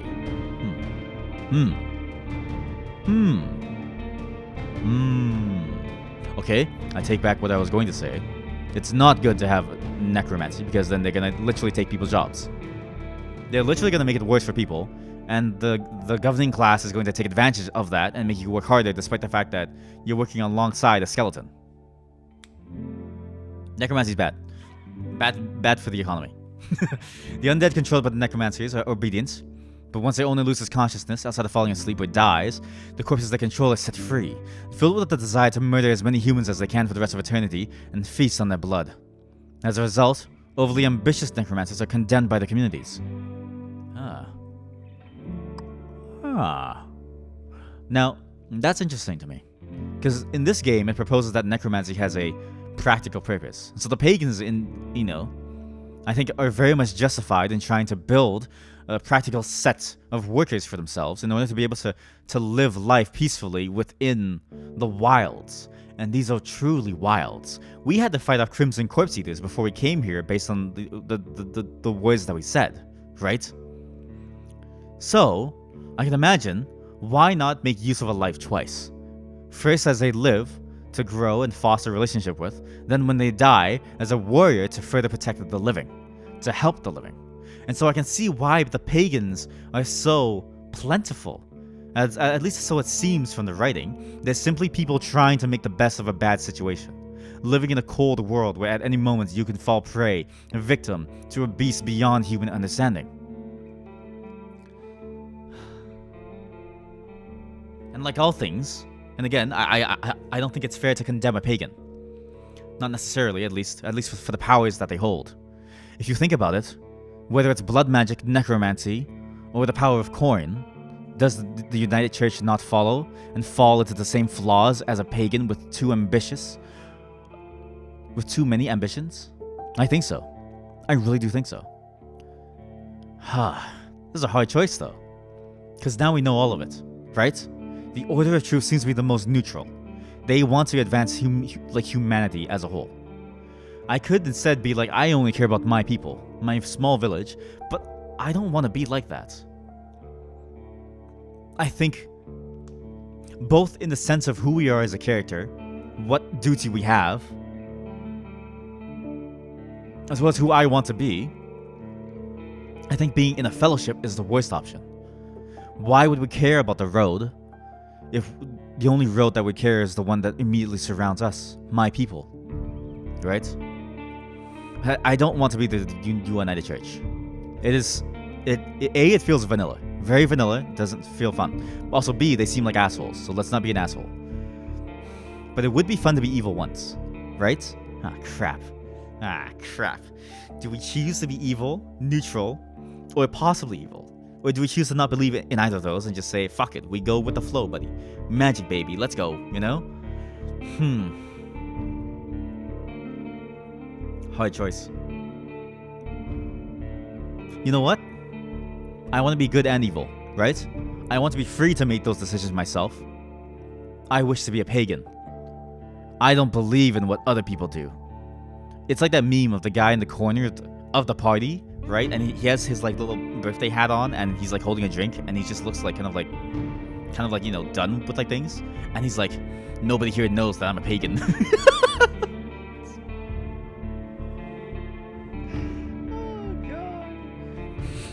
Nobody here knows that I'm a pagan while all the Unites are dancing on the dance floor. Nobody here knows that I'm a pagan.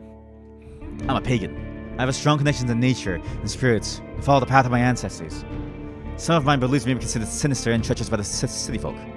You'd probably call me a pagan. Who else would be a Roadwarden, right? A pagan Roadwarden. The man scratches his head without the slightest subtlety. Now, I'm sure we could have a conversation with civilized people. The lieutenant clears her throat. Oh! I'm from the United Church. I'm a Unite. But I'm not a priest or anything, and definitely not a zealot. An awkward pause. The United Church has spilled the blood of countless pagan tribes, making clear that who's not with them is against them. Your family shared gruesome stories about the atrocities committed by the priests against your ancestors. Ooh. I knew it. Because of course, she's from the city, right? It's your vanilla option. If you're not born into it, you're going to be brought into it by force. And so if you're born into it, that's the best possible case. No one doubts you if you're born into it, right? And you will be born into it because it's the majority. It's all around you. Now, how do I respond though? The thing is that she's not devout. She's not a priest or anything. And it's true, we are civilized people, right?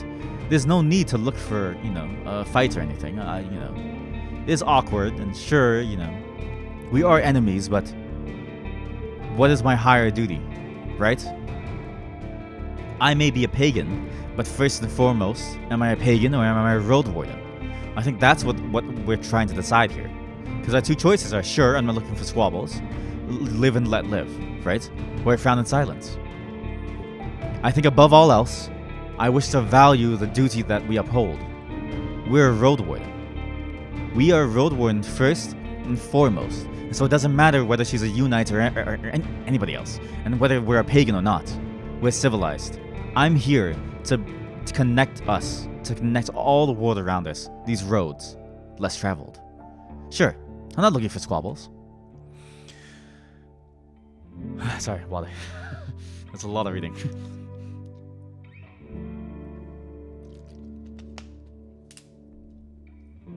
The people here are disquieting. Every few words, she taps the table with her finger. The traditions won't help them negotiate with the officials. Here. She starts to draw lines with her index finger as if she's pointing at an invisible map. The peninsula is connected with roads, like a big circle. The northwest, you'll find a weird village at the bog. It's not exactly pagan, I don't think. Even there's a priest who claims to be an eremite. You nod. She means a fellowship. Ooh. Eremites? Is that a specific term that means fellowship? They do crazy shit, her companion chips in. They use the dead to cut down trees and dig in soil. Once I saw it, I begged to never return there. I see. You've heard tales such as this one since you were a child. If an isolated settlement manages to survive without the city's influence, its customs and traditions grow more and more alien. Every generation learns how to adapt to the dangerous conditions they have to deal with, and the rustic, pagan traditions muddy their river of faith. The United Church often warns its members about the crazy druids, necromancers, and blood mages. The bringers of doom, the traitors to mankind. Huh. Were you able to speak with these necromancers, and how about the East? Any monster worth mentioning? Anything that could catch my mouse? That's all I need to know. You can see why we're not eager to go there if we could avoid it, the lieutenant chuckles. Maybe they'll be more welcoming to a Roadwarden. Roads are dangerous with little to no shelters. People need my help. People need my help! We're a Roadwarden first. Pagan second. Down with the Unites, but after I clear the roads. The man in the shirt turns a bit and points a finger to the northwest. If you're heading to the undead village, you'll get to an inn first, and soon. Tulia nods. Pell to the north is a safe place. You can talk with the innkeep or the guards, ask them about the road. And how about the east? She stares off across the camp. Hard to tell. Went there only once. There are hills, forests, rivers. We saw a tunnel sculpted in leaves and branches, but we didn't enter it. Wilderness all around. Monsters. Anything worth mentioning? Anything that could catch my mount? Oh, we saw all sorts of beasts. The man starts to count on his fingers. Goblins, traints, cats large and small, runners, howlers, wolves, spiked boars, mufflin eaters, griffins. But we managed to stay away.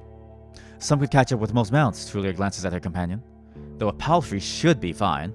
The trees are so tall that the flying creatures keep to the coast of the mountains. There's not that many humans around, and the animals are busy fighting among themselves. They fight more for food than territory. The soldier cracks his knuckles. Don't provoke them, and ride fast. Just count on luck. Now I'm curious about all of these monsters, because he listed out everything. I can see him counting on all of his hands, like goblins, treants, cats large and small, runners, howlers, wolves, spiked boars, mufflin eaters, and griffins. What are they?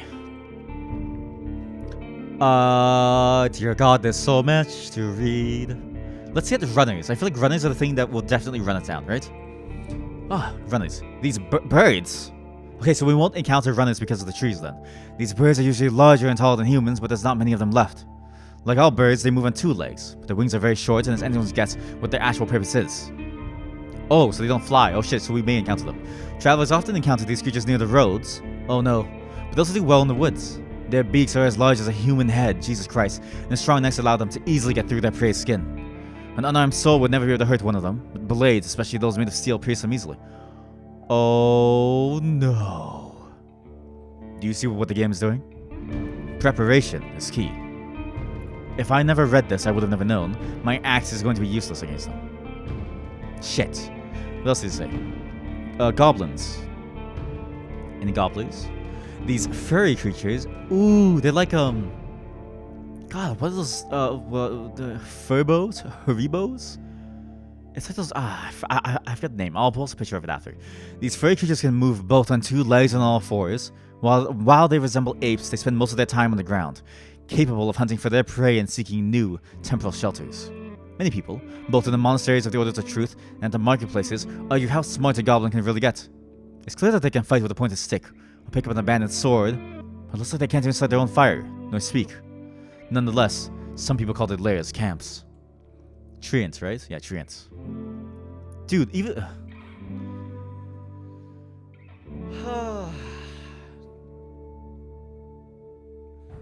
If even the trees are alive, what hope do we have? They are tall creatures with thick, hard skin and exceptional patience. They're slow, but thanks to the camouflage, every now and then they hit and knock out smaller creatures, then devour them whole. Since they don't have leaves, they usually grow among wetlands or hills, where they resemble plants that struggle with those harsh conditions. Though it's not a rule. Cats. Yeah, cats. Cats. Cats? Cats. Wait, like a... what? Guys, I've never been afraid of a small cat in my entire life. You know what I mean? They might like hiss you, they claw you. But it's like, dude, it's just a cat. Like, just get out of here, go. But a large cat. While the smaller wild cats are too afraid of humans to attack them, the larger species are among the strongest and most successful hunters living in the north. Strong and heavy enough to kill a boar with a single strike, but also able to remain so silent and patient that most people won't even spot them in the taller meadows. Their skins are usually turned into expensive pelts. They're not valued for their meat nor their bones, but some people value the jewelry and clothing made out of their claws and tusks. They believe they bring bad luck to those who live close to the wilderness.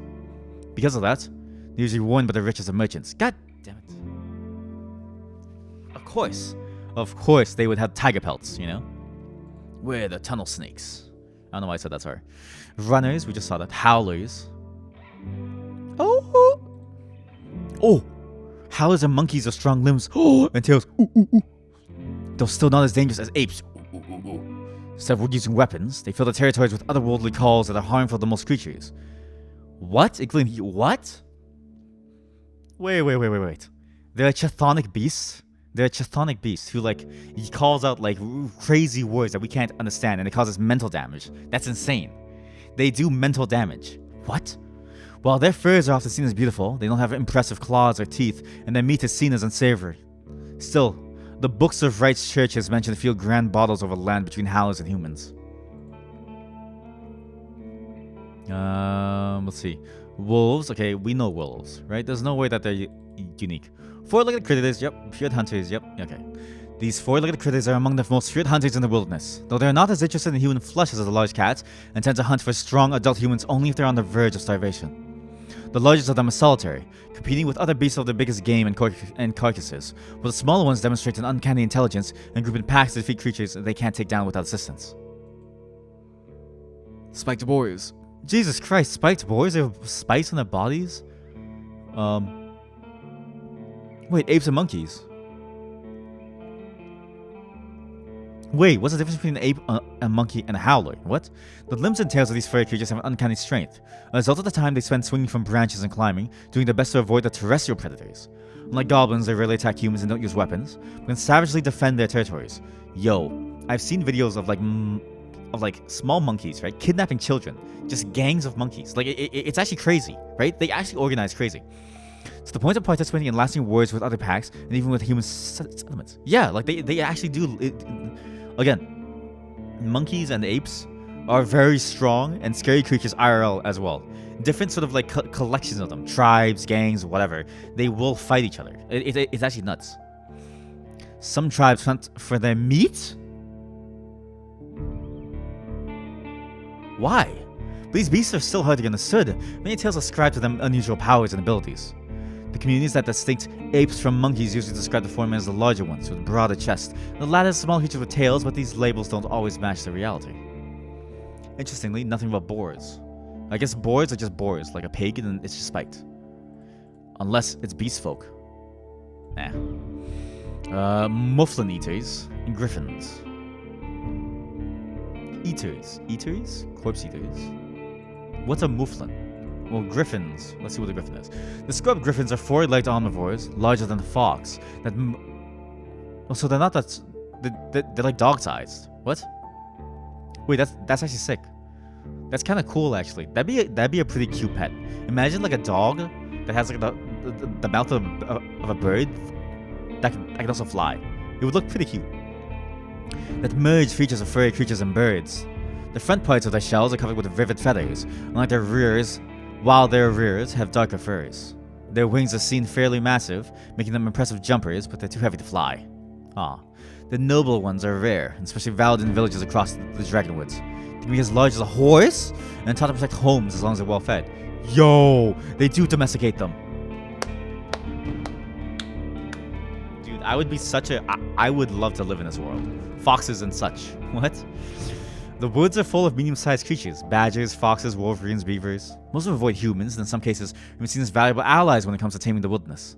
Still, the villagers tend to admire their beautiful furs, and since they can't really threaten a group of armed hunters, they are not seen as a threat. I've read this. Yep, that's all I need to know. She nods. Afraid we can't do more for you. Any ideas what happened to the previous Roadwarden? Wait a minute. Wallet time is, I think.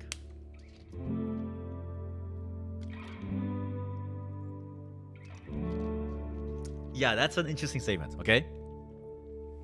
How? Because, yeah, why am I a Roadwarden? Shouldn't they have already had one? And if they had one, he's dead now. So what's going on? Tulia takes a deep breath. Aren't you a bit late for a rescue mission? We haven't heard from him for almost half a year? The soldiers speak for a bit between themselves, trying to get the story straight. They confirmed that they had stopped by their camp a few times, but they stopped showing up at all in early summer. The bearded soldier starts to scratch the table with the tip of his knife without looking at you. I don't remember his voice. Always busy, drowning in things to take care of.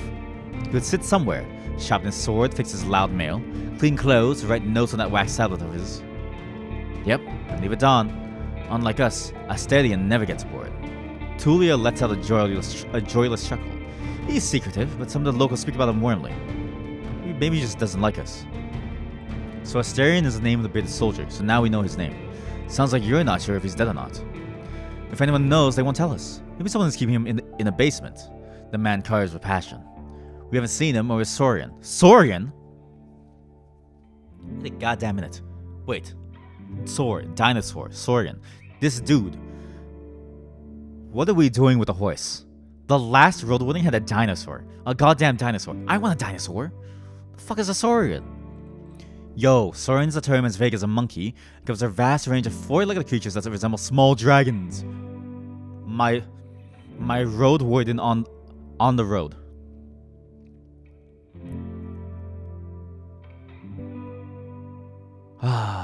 We got the worst. Possibly the worst option. A horse? They got a small Komodo dragon or something. That's so sick. Dude. My warden in the road. I want a Saurian. Some of them are hunted for meat, especially the smaller ones, while the larger ones often attack humans. They'll prefer heavier animals that can satiate them for longer. There are many tales about the eating abilities that some of their groups may possess, but they are among the lesser understood creatures. Something ate them, I bet. The officials have hired you, right? They don't expect them to return. Richer Roadwardens often use four-legged meat-eating Saurians as their mounts. They have to be tamed and trained since they're hatching, but unlike horses, can easily defend themselves from many monsters. At least your palfrey is fast and reliable, and won't suddenly sink its teeth into an innocent passerby. True, that's true. If you're trying to be a Roadwarden that's like taking care of things, you don't want your horse to randomly eat people. Do you know what he was looking for? Maybe he left you a message. Neither one of us had any insight into his dealings, says Tulia. My predecessor left me no clues. We also took a look at Asterian stuff. Wait. She raises her open palm. I almost forgot. Wait. We also took a look at Asterian stuff. Oh, as in like, okay, sorry. The bearded man, sorry. She stands up and heads to a nearby tent. He has kids. In a village near Hovleven. I was fun to take all his things there. A pouch, a second spear, decent bow, some potions. Quite a treasure. She glances at you. But I would much prefer to bring them the truth about their father. So you want me to find out about what happened to him in exchange for his stuff? Aha! I would like a spear, a pouch, a bow, and some potions. That is a lot of treasure. Here's the catch. She dusts the hilt off her sword. We've hired a messenger to ask the commanders for further orders. Since she hasn't returned and you know nothing about her, either she ran away or something happened to her. She sighs with resignation. We are meant to stay here until fall. What do you think? Come see us. Tell us what you learned about the man, and we'll get back to Hovleven together. You think about your real mission. You were planning to return to Hovleven in the early fall, and... Anyway. If he's alive, I don't think he's going to be happy about me taking away all of his possessions. Yeah, but like, that's his fault, right? Huh. New journal entry. Find the Roadwarden. Use a journal to see the list of quests. Aha! Yo! Okay. Now we're getting somewhere. This is where the gameplay begins. Before I became the Roadwarden of this peninsula, a man known as Asterian. God damn it, Asterian was the name of him. That's why they looked through his stuff. I see, okay. Sorry. Not the bearded companion, but him, the old Roadwarden. A man known as Asterian used to patrol these roads. If I manage to find out what happened to him and bring the news to Tulia from the southern camp, I'll receive his abandoned belongings. True, but he's considered dead. I doubt he'd begrudge you anything. And who knows? We just find his shell lying on the roadside tomorrow. He wears mail. He uses a spear mostly. Smart? Smart. Did you know, while I drink water and expand on this tangent,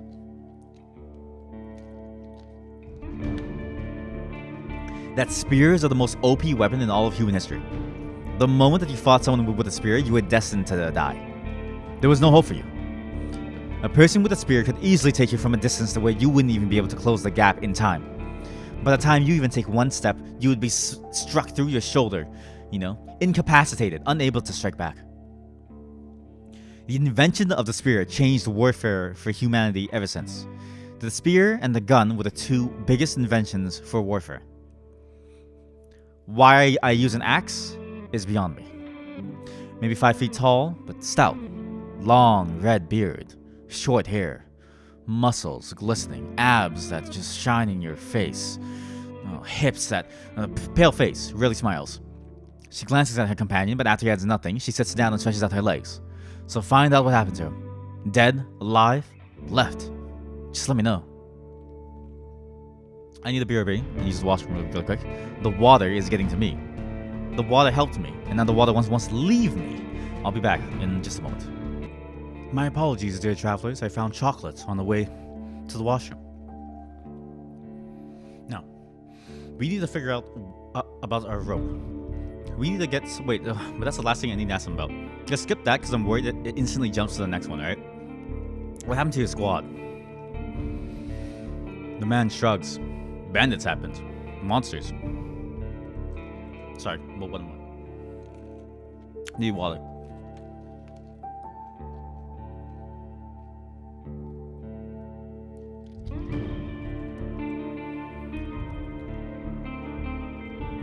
Strong band, though, his companion chips in. When we got to the peninsula in spring, we saw some people living in this camp. The lieutenant decided to avoid it and look for an inn. We had to travel through the night for a bit. The bearded soldier scoffs and crosses his arms, but she carries on. If he had decided otherwise, we would all have died that day. Oh my god. The innkeeper explained that the camp is a trap.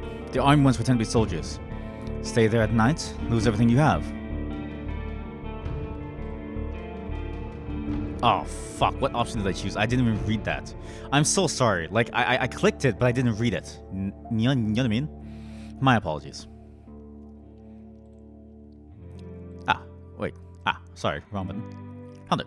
Sounds like slave hunters. Tulia sighs. Very much so. They killed some and took others away. Who knows where? They were letting the northerners go, hoping to avoid their wrath. It kind of worked, adds the soldier. We asked them for help, but they refused.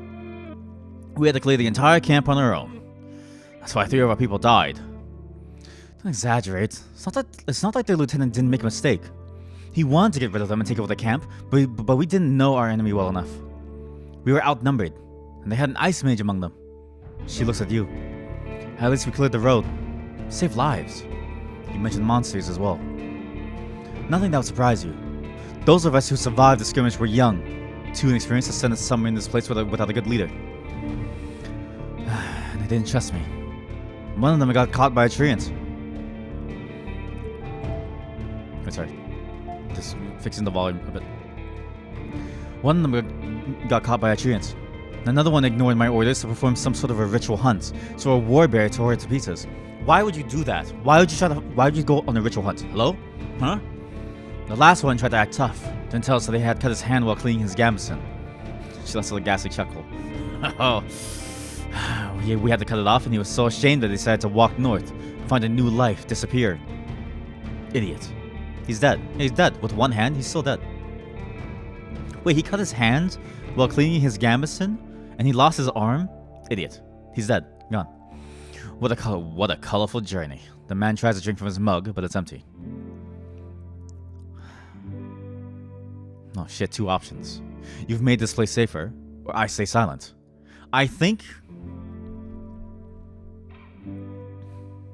they're in dire straits. Their spirits are low. What a colorful journey. He tries to drink. No drink left. Nothing to wash away the pain. Then she calls them like idiots, but the truth is, she calls them idiots because she wanted them to live.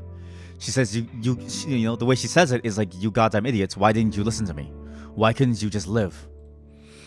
I think it's good to make them feel good. to try our best to be sympathetic. I know these are empty words to say, but still, I think it's worth it to say something at all. You've made this place safer. That's the truth. Barely. Tulia seems tired. And who knows if it was worth the lives and effort. Tulia, how did you become a lieutenant? That's not much of a story, honestly.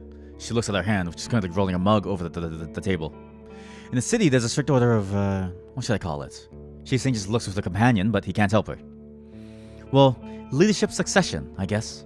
Hovlevan Chief selects commanders, those select lieutenants, and those put their soldiers in order of priority. If a lieutenant dies, they get replaced by the next soldier in line. So you were his successor? No, not exactly. When we fought the bandits, our lieutenant was hit by a slingshot. His boyfriend jumped to help him, but failed to protect either of them from a Oh, Jesus Christ. It was like a ball of ice that hung above them and exploded, piercing their heads, completely avoiding their shield. Really unpleasant. She pauses. Dude, imagine how crazy that must be. Okay. Another military facts side note. Another tangent about military facts. Slings are disgustingly effective. They're disgustingly effective. You have to realize what a sling is, right? You spin that shit around, you swing that shit, a rock flies at like 200 miles per hour, hit something.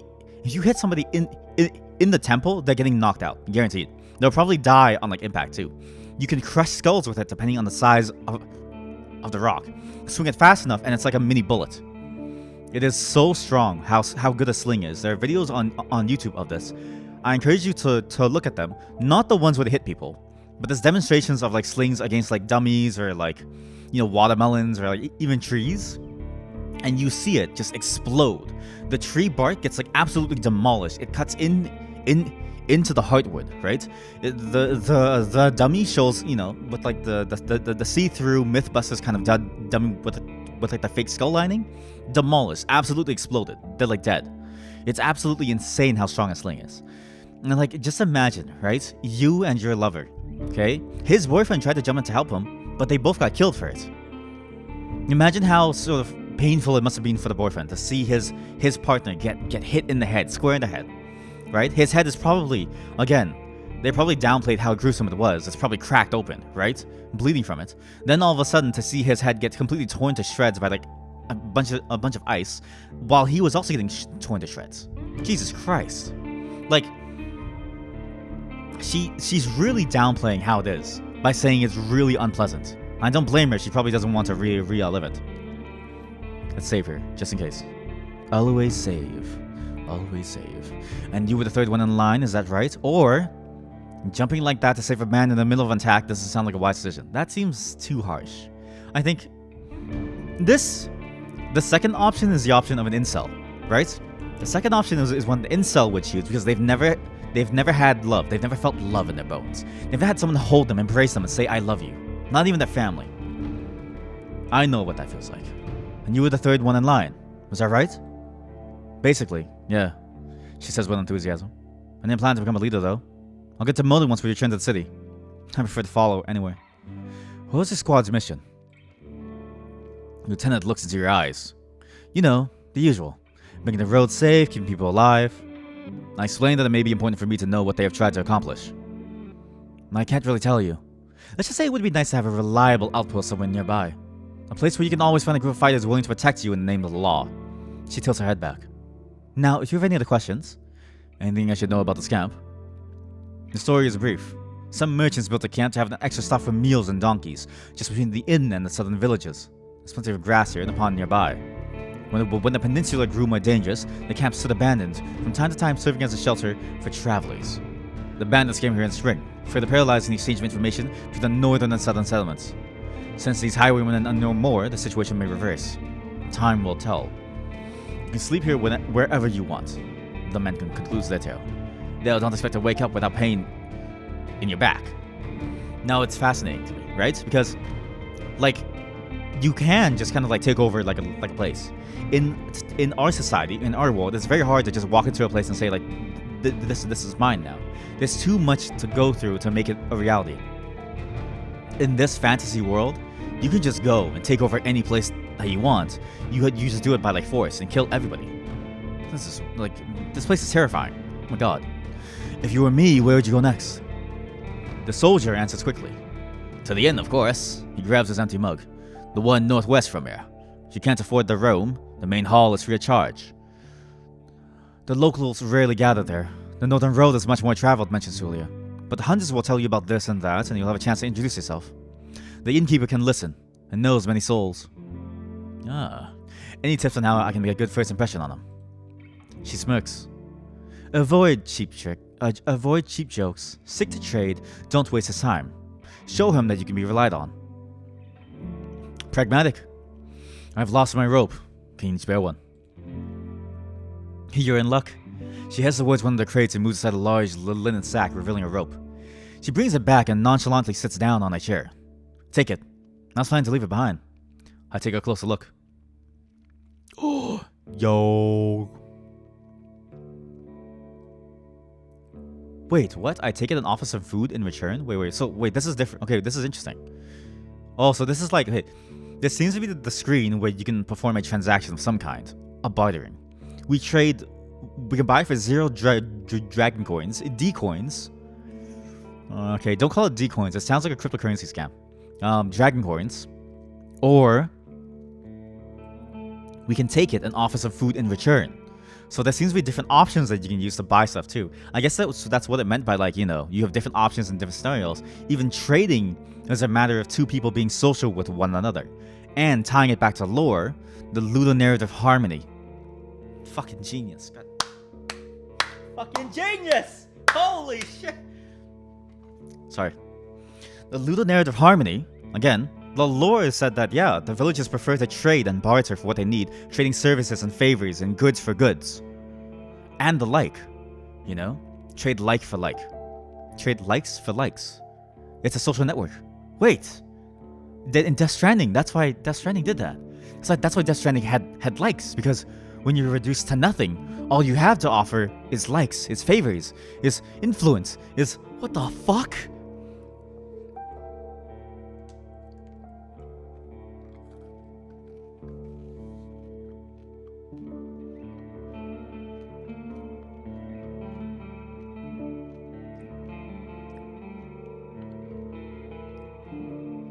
Sorry, I had to eat a chocolate to comprehend that.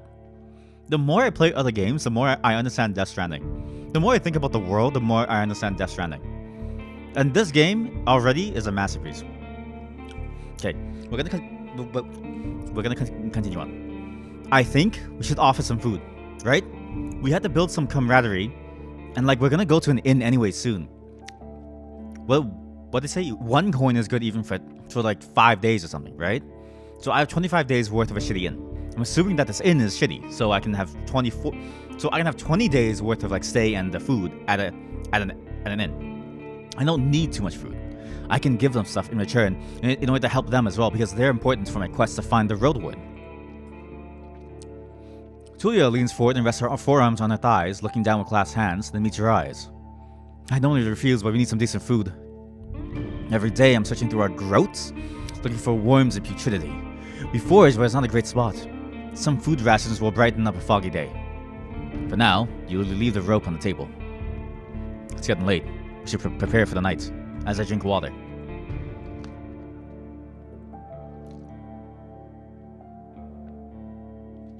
Oh god, sorry. My throat. So...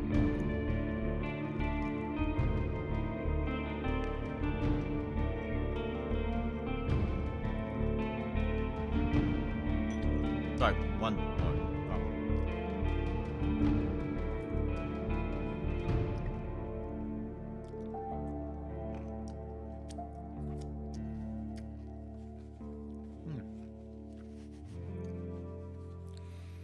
Sorry, just having a bit of chocolate to keep going as well. My throat. This is a lot. I didn't expect to play so many speaking games, but there's a lot to go through. But I don't want to stop because it's just so good. Okay. I agree. Tulia sighs with relief. And may you do better than Asterion did. Stay vigilant. She winks at you, shattering the mask of a soldier. Thank you for your help. Shit, I said something about open the archive to see your stuff recent. What? Stay tight to have a better chance to influence others. What? Appearance 2 out of 5. You don't stand out from the crowd. You won't get much cleaner without a proper bath. Oh my god. There's even lookism elements to this. What the hell? You go to the barrel and splash water on your face, which makes you even more aware of how much you need in a bath. After the night, it will only get worse. Your horse is already napping, still too anxious to lay down. Wait, can horses sleep while standing? What the fuck? Dude, that's insane. I feel like any animal that can sleep while standing must have been terrifying to find, right? Imagine being a human, and you see a horse, and you think it's awake, and you see its eyes and its closed, but it's completely standing still, and you're like, what the fuck? It's asleep. Because humans, we just KO. I also didn't realize that you have to keep yourself looking good and fresh. I guess it makes sense because no one wants to hang out with someone who's stinky, right? If you're stinky, stinky, they're gonna tell you to fuck off, basically. I prepare for my watch. The soldier in the shirt is eager to guide you. I just observe the area. There's plenty of griffins around, though they won't try to jump over the palisade. Probably. Better watch out for the apes. They climb up and carry out any food they can find. This is one really loud were-elk? What? Dude, imagine a deer and a werewolf combined. That keeps smelling the wall, though it has never tried to get in. He points to the gates. The lieutenant and I will block the entrances. They're quite heavy, so if anyone comes here looking for shelter, better call us to help you out. And if someone is being chased by wolves or anything, better throw them the rope instead. Scratches his head. If it gets cold, feel free to make a fire. And the best place is on the watchtower. You may want to put a blanket there or something. The watchtower. Oh my god, it's those boxes right there, right? It has to be these boxes. That's your watchtower. Yep. It gives you a long puzzled look. Oh, here. He points to the pallet crates. Yep, I knew it. See, I knew it. Just climb up to the tallest one. You'll have a great view of the northern side, the more dangerous side. And also, I know you're tired after all that riding. He points at the tent on the other side of the camp. I can handle a couple hours sleeping on the ground. If you wish, go there after me and rest, just this once. At least I have a pallet inside. Oh. See? Okay, but do we say, I'm fine? I think it's better, because, look, we're not that tired. We feel well. We're fairly nourished, right? And if we're going to sleep in, a shitty place anyways, we're going to go to an inn anyway, so it's not that bad to not sleep now. It's better to have him sleep well, because we need to make sure that he can help us if anything happens, right? So instead of smiling and saying thanks and taking the offer, I think we're going to walk away. I'm fine. Don't worry about me. Wow. Wow. Also, let me just fix the volume really quick. I didn't realize.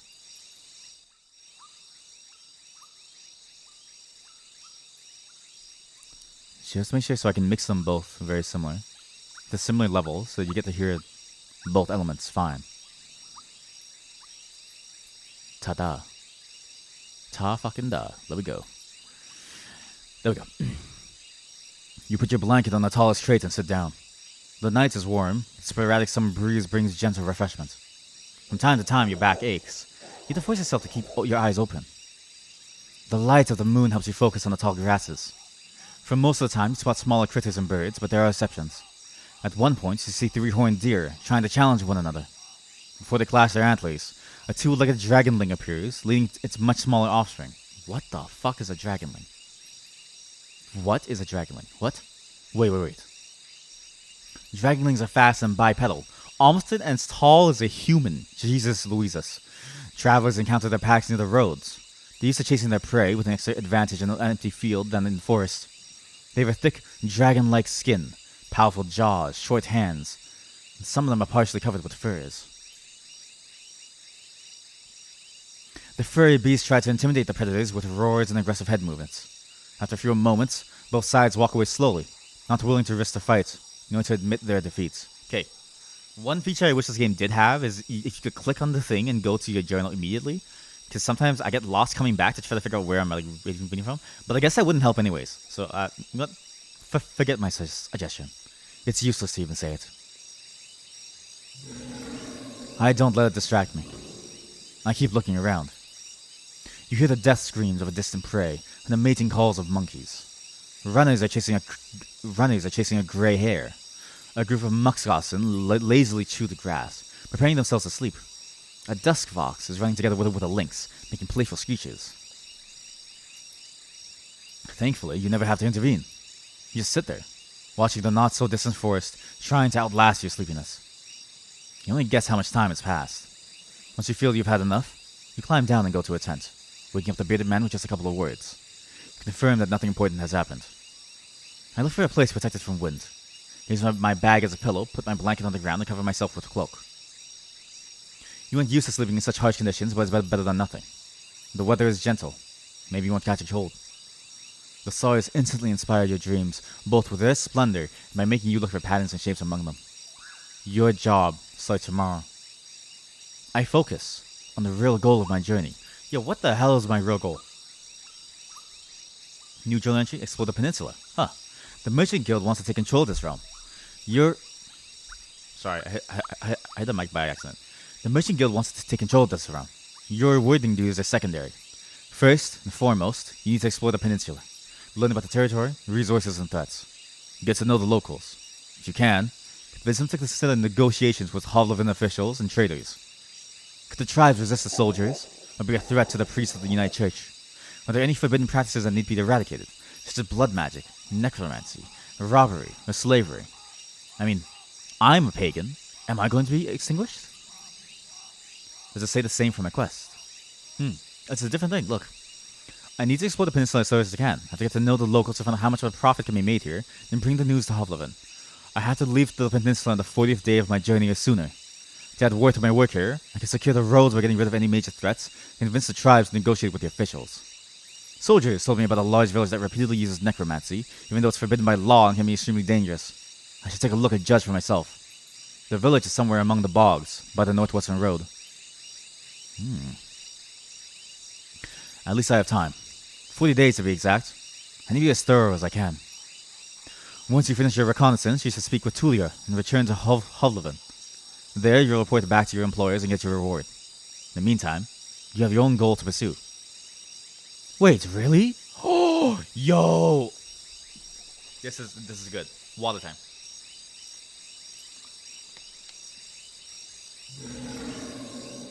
It seems to me that we are a more complex character than I thought. Some games, they make your character simplistic in their needs. Your only goal is whatever is hoisted upon you by the story. Your destiny, right? Other games like Skyrim and any game in the Elder Scrolls series may hoist upon you a destiny, but still give you a choice. This seems closer to that, the latter, than the former. What are my goals? There are multiple goals here. Let's read them all. I need to gather some extra coins so I can help a person I care about.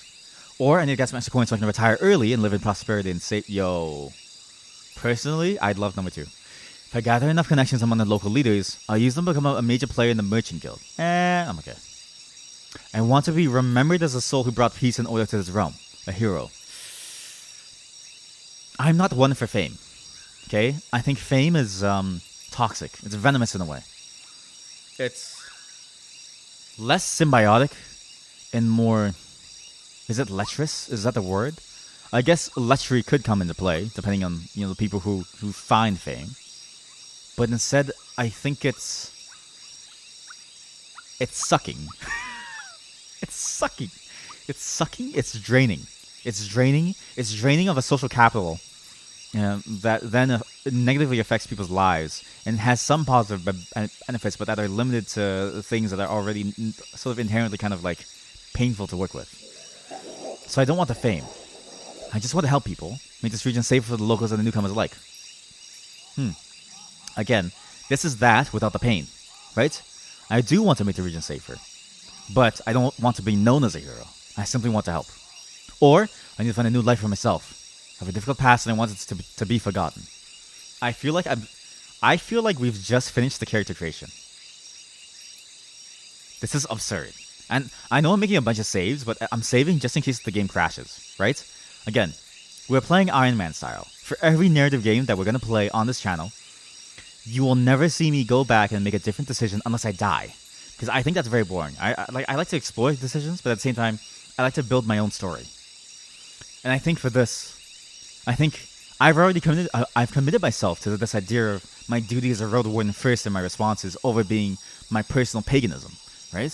I think I want to take that a step further and go my road warden above myself. My duty as a road warden above my mission.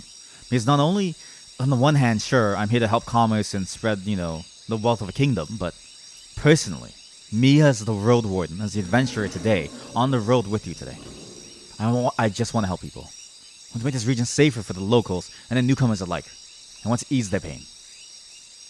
You can't travel during the night. Press sleep button to rest. Oh. New shelter unlocked. You want to help others. What? Your half-asleep senses are catching the sounds of the wild forest. Your instincts keep you alert and anxious. The pleasant, humid, late summer air evens it out slowly. You're thinking about your goal, but you need to gather your strength. All I can do now is rest. Let's see my journal. My help others. While I'm here, I want to help people. Make this region safer for the locals and newcomers alike. I have a new place.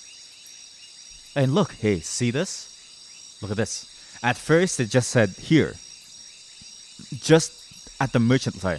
I was burping, gas. It ended at the merchant line. Now, according to Tulia, I have a new line. Holovan Chief selects commanders. And then it's the line of warrior supremacy. Where? I'm surprised that there's nothing about the new place that we've opened up. That's the thing that I'm very curious about, right? I'm surprised that it doesn't say oh, we have a place. We do. Look, humans. Asterion. Whoa, wait. The previous Roadwarden. He disappeared a couple of months ago under unknown circumstances. The merchants would like to find out what happened to him. Short but broad-shouldered, red hair and beard, pale. Wears mail. Rides to the fort like the wizard. According to Tulia, he was a bit of a recluse, constantly on the move, looking for work. Since he disappeared before summer, he may already be dead. His kids live near Hovloven. Pelt's an innkeep, a man in charge of the Pelt of the North. According to Tulia, he prefers to stick to trade, doesn't like to waste time on jokes and empty gestures. And Tulia, when the last soldiers left in the peninsula, she's stationed at the military camp in the south. She plans to return to Hovloven in the near future. She didn't expect to become a lieutenant, and most members of her squad are already dead. Her squad was meant to find a fitting place for a new outpost. So maybe I can help with this too. Maybe on the way, I may be able to find a new outpost place too. Right? Because it seems weird that it's there and it's stated as a very important thing, but it's not an explicit quest. So I wonder if there's different things, because I'm curious, right? Some games do this. They put hidden little quests inside for you to figure out. No. I do have a new place to rest. I can come back to this camp at any time, but I do have to ration out my time in the days. Oh. This said dusk and afternoon before. Now it says nighttime. I think time moves depending on your decisions, and so, yeah, I think rationing time is a very important thing then. Let's sleep on it. Oh, sleeping on the ground. I don't need to eat now. It's fine. Your blanket won't be much of a bed, and the palisade barely covers you from the wind. Sleeping here will be severely uncomfortable. Or it tells you what you lose. I lose 1 appearance, 2 nourishment, 1 health. Is that appearance? Yeah. Okay, so I'm going to be hungry when I wake up. And I'll be less healthy, but I think it's fine, because we're so close to an inn. Oh, I just realized the mistake. Because think about it. Even if I get to the inn, right? The only way to sleep in the inn is I have to spend a day. I have only 40 days. Now 39. You're surrounded by sunlight. Your back begs you to stand up. Before you fully wake up, you smell a roast. No. Burning meat. Burning, rotten meat. Disgust crawls towards your consciousness. You stand up. Normally you dust off your cape and blanket, but your instincts are stronger than your routine. Your horse is looking around nervously. Your bags are where you had left them. You see an open gate. I go aside to see what's happening. Okay, good. At least they're alive. Both soldiers are standing near a humble pyre. The man in the shirt looks at it contemplatively. Tulia is the first one to address you. Stick? She greets you with a nod. We use the horse's manure for the flames, so don't worry about cleaning it up. You see a corpse among the flames. It's impossible to tell if it belongs to a male or a female, but it was an adult. The burning process won't be over for a couple more hours, so maybe fresh. A traveler? Or an undead? The latter.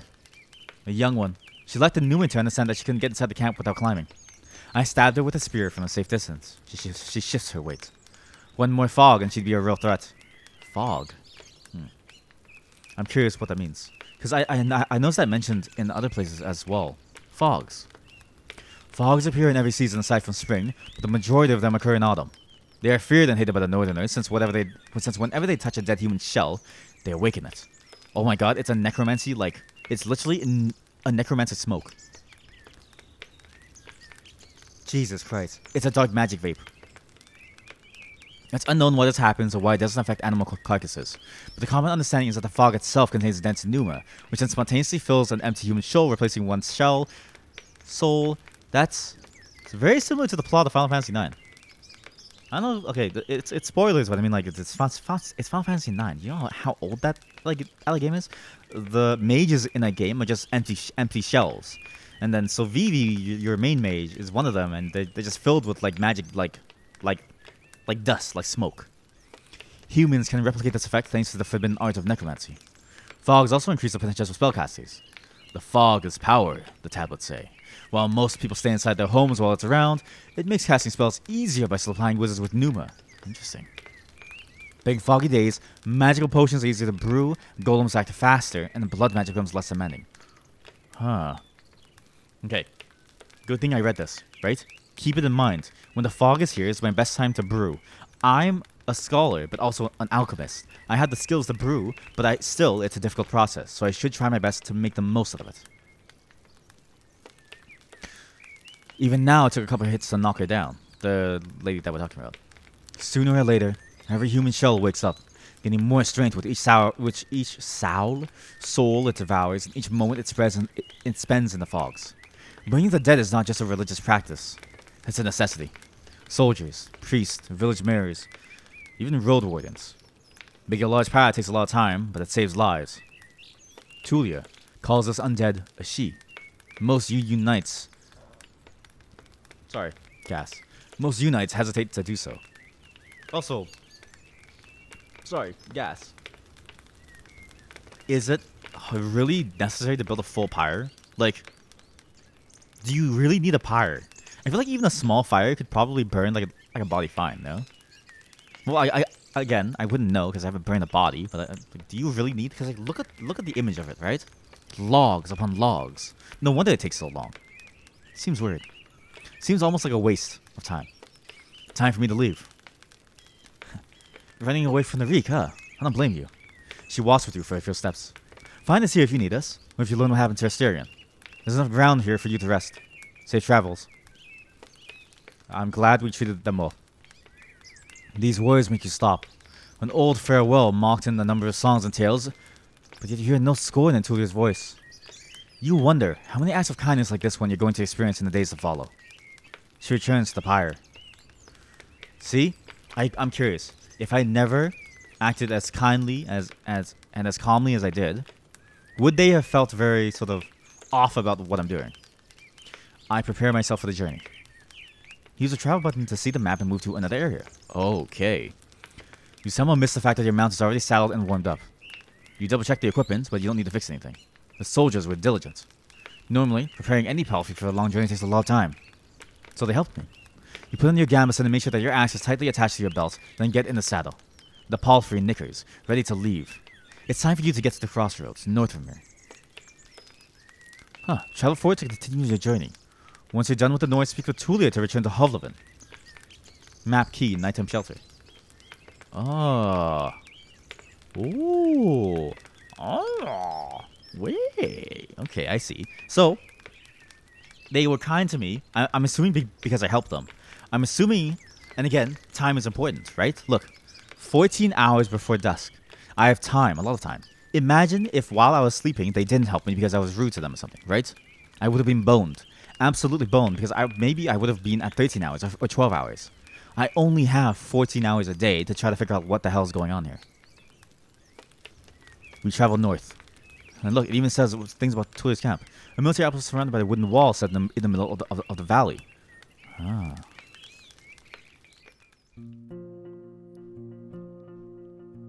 Wow. Even at a later hour, you wouldn't expect to meet any travelers in the valley. The warm summer breeze lures your mount forward, but the serene chirping of birds is quickly replaced by the distracting screeches and gurgles coming from further down the path. Wait, sorry. Volume. Need to mix the volume a bit. The music is so nice that I don't want it to be drowned out.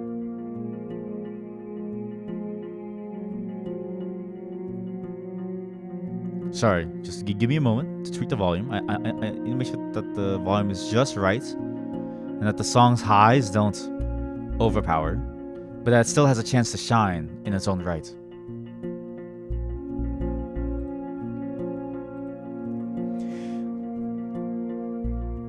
You soon find a pack of four-legged griffins. They're larger than foxes and merge the features of birds and furred beasts. Each one is a different size, coats, and colors. Each one is of a different size, coat, and colors, and their temperaments are just as varied. Their fronts are covered with vivid feathers, while their rears are darker fur. Their wings are massive, making them impressive jumpers, but they're too heavy to fly. What? 2 dozen? 2 dozen beasts are yelling, brawling, and chasing each other around, blocking your path. Dear God. Dude, that's a lot. That's a lot of donuts in the middle of the road. I don't think I can handle them. Okay, kind of a dangerous spot here. Okay, so there is kind of a problem here, right? All I have is a shitty axe, I'm pretty sure. My armor is not much better, it's a bit worse for wear. I don't have any spells or anything. I've got a potion, so I don't really have many special options that are available to me that I'm assuming a mage would have. If I consider my options, I don't really have much, right? Look, wait, the dice icon marks the actions that involve a random chance. Oh my god. Random chance. Wait, Scholar's Education. On occasion, use Scholar's Education to unlock unique interactions. Your knowledge will be of use here. Yo. I'm so glad I chose Scholar. You can't enter the forest blindly. If these or other creatures were to chase after you, the thicket would be disastrous for your horse. There are reasons why travelers stay as close to the main roads as possible, and why adventurers move in groups. Usually, the safest approach would be to stay where you are and just wait for the pack to get hungry. It may, however, take up to a couple hours. You're thinking about your conversation with Tulia. You've got a lot to do, and time may be of the essence. Me being a scholar, I have 3 options instead of 2. Let's read my dice roll options. The first one is I take my axe and hurry the horse. We ride fast enough, we should be fine. Oh, look, knowledge. Look, I've unlocked it. What? Thanks for your education, you can read and practice alchemy. Cool. My second one is I should stay here, better safe than sorry. But it's like, what's my skull option? What? I mix black powder with gladden that grows nearby and a dried skunk sorrel from my bag. Once I ignite it and throw it at the griffins, they'll scatter. A smoke bomb. Yo. You can learn more about your abilities in the character sheet. Yo. Dude. Stick the Roadwarden. Stick. Me. After years spent on studying old codices and training to help the local villages and to make this region safer for the locals and newcomers alike. I'm literate.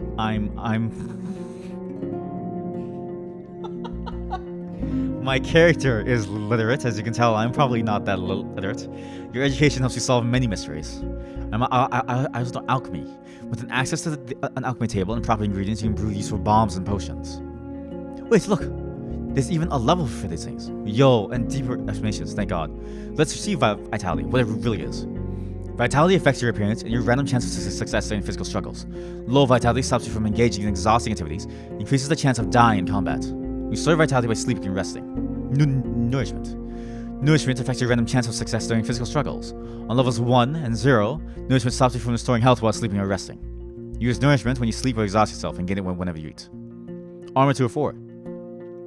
Armor reduces vitality losses in combat, can be fixed with proper tools or by tailors. The 4th level of armor is unavailable at the start of the game. It will give you a better chance of success during physical interactions that involve random chance. So I had to eventually upgrade to it. This seems to be like a flat modifier. My appearance. Appearance affects your influence on others as well as prices in shops. It's based on my cleanliness, vitality, and outfit. +1. Cleanliness, 1 out of 3. You lose cleanliness when you sleep or engage in tiresome activities. Wash yourself in safe water sources. You do so more efficiently with special equipment, like say a scrub, a brush. Regular vitality gives me +1, I'm assuming. My clothes need no special repairs. My clothes are not stained with blood, and I've got a regular outfit. Ah, that's true. I'm a Roadwarden. I've got a war outfit, so I don't necessarily fit in. Engaging in combat helps you during future fights that involve random chance, combat experience. Spared animals. Depending on beliefs, saving and sparing animals either makes you a weakling or soothes your soul. Okay, there's a lot more here than I expected. I thought the RPG-ness would lie solely in your decisions and just a little bit of stats here and there, but it seems like even the smaller choices that we make affect our character and their mood and their state of being. My religion is a pagan. You have a strong connection to nature and spirits. Your vanishing traditions are forbidden in the 10 cities and seen by some as sinister and treacherous. My faith is undetermined. The strength of your religious conviction is measured by your actions and judgments. My lies have none. Lying gives you quick benefits, but may turn against you after some time. Some lies are difficult to pull off for an unexperienced liar. That's fascinating. So lying itself is a skill, which makes sense. But to build up lies, I need to lie more. The problem is that the more I lie, the more I risk it possibly being a bad lie. So I need to judge the situation carefully to know when to employ it.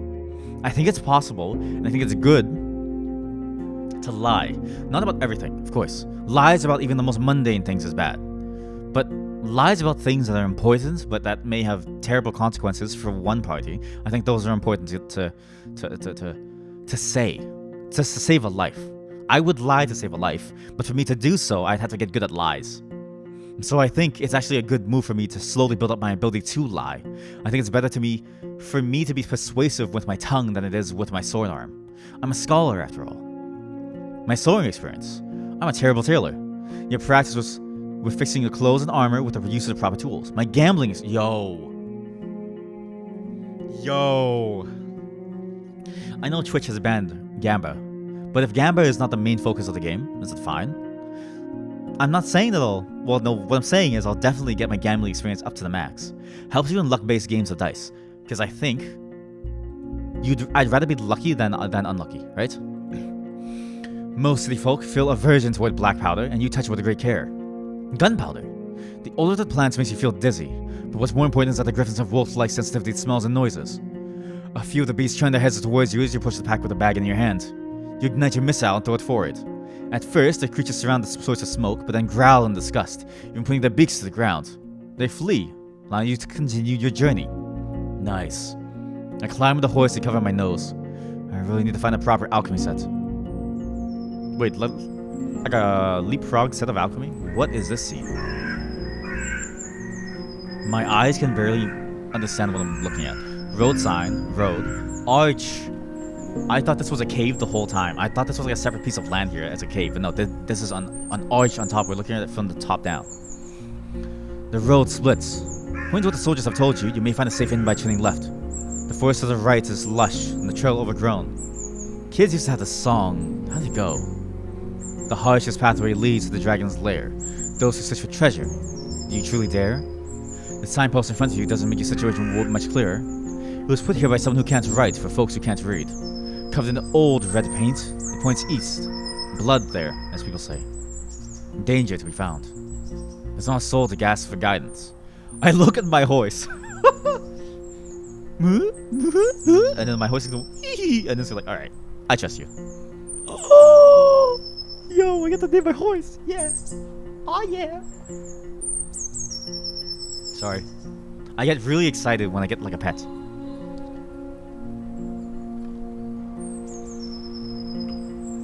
Come, Patsy. I'm gonna name it after our real-life dog, Yogi. Come here, little Yogi bear. Yogi is peaceful as he strokes its mane. Maybe it can't help you choose a path, but you spent many years together. Happy to go on, it takes a couple of steps forward. You spot a few berry shrubs with wild cabbages, but they still need at least 2 weeks to gain maturity. Oh, wait. I have 40 days. 2 weeks is 14 days. This must be now this game just gets better and better and better. The way it introduces mechanics through simple narrative, I think, is so good, right? Few berry shrubs and wild cabbages, 2 weeks they'll be matured. I bet you if I come back, I can get more food and resources. I can form rations. And I think the right choice then is to instead go to the inn, make my way towards civilization, spend my time there. And as I'm coming back to leave, I can then take the right to the overgrown trail before I leave back to Havlevin with the Tulia. Time to make a turn. I travel. Wait. I may also wait. Why do I have a wait option? Huh. Now, the southern crossroads. A point connecting the deep forests of the east, the western wetlands, and the road to Havlevin. You currently here. So east, we know, is covered in blood. Right? We're not going to go east. We go west instead. Because I think it's important to come back here while the berries are grown, and to give us more time. We need to heal up anyways and get more vitality and appearance. Yogi trots with ease, unbothered by the few branches covering the beaten road. The bird songs and distant howls draw your attention to the forest, which gets sparser and brighter. You spot boars, roe deer, and saurians. The sight of a nearby wolf pack worries you, but once you push your hips forward and your palfrey enters a canter, the beasts don't even begin a pursuit. The speed alone will protect you from many dangers.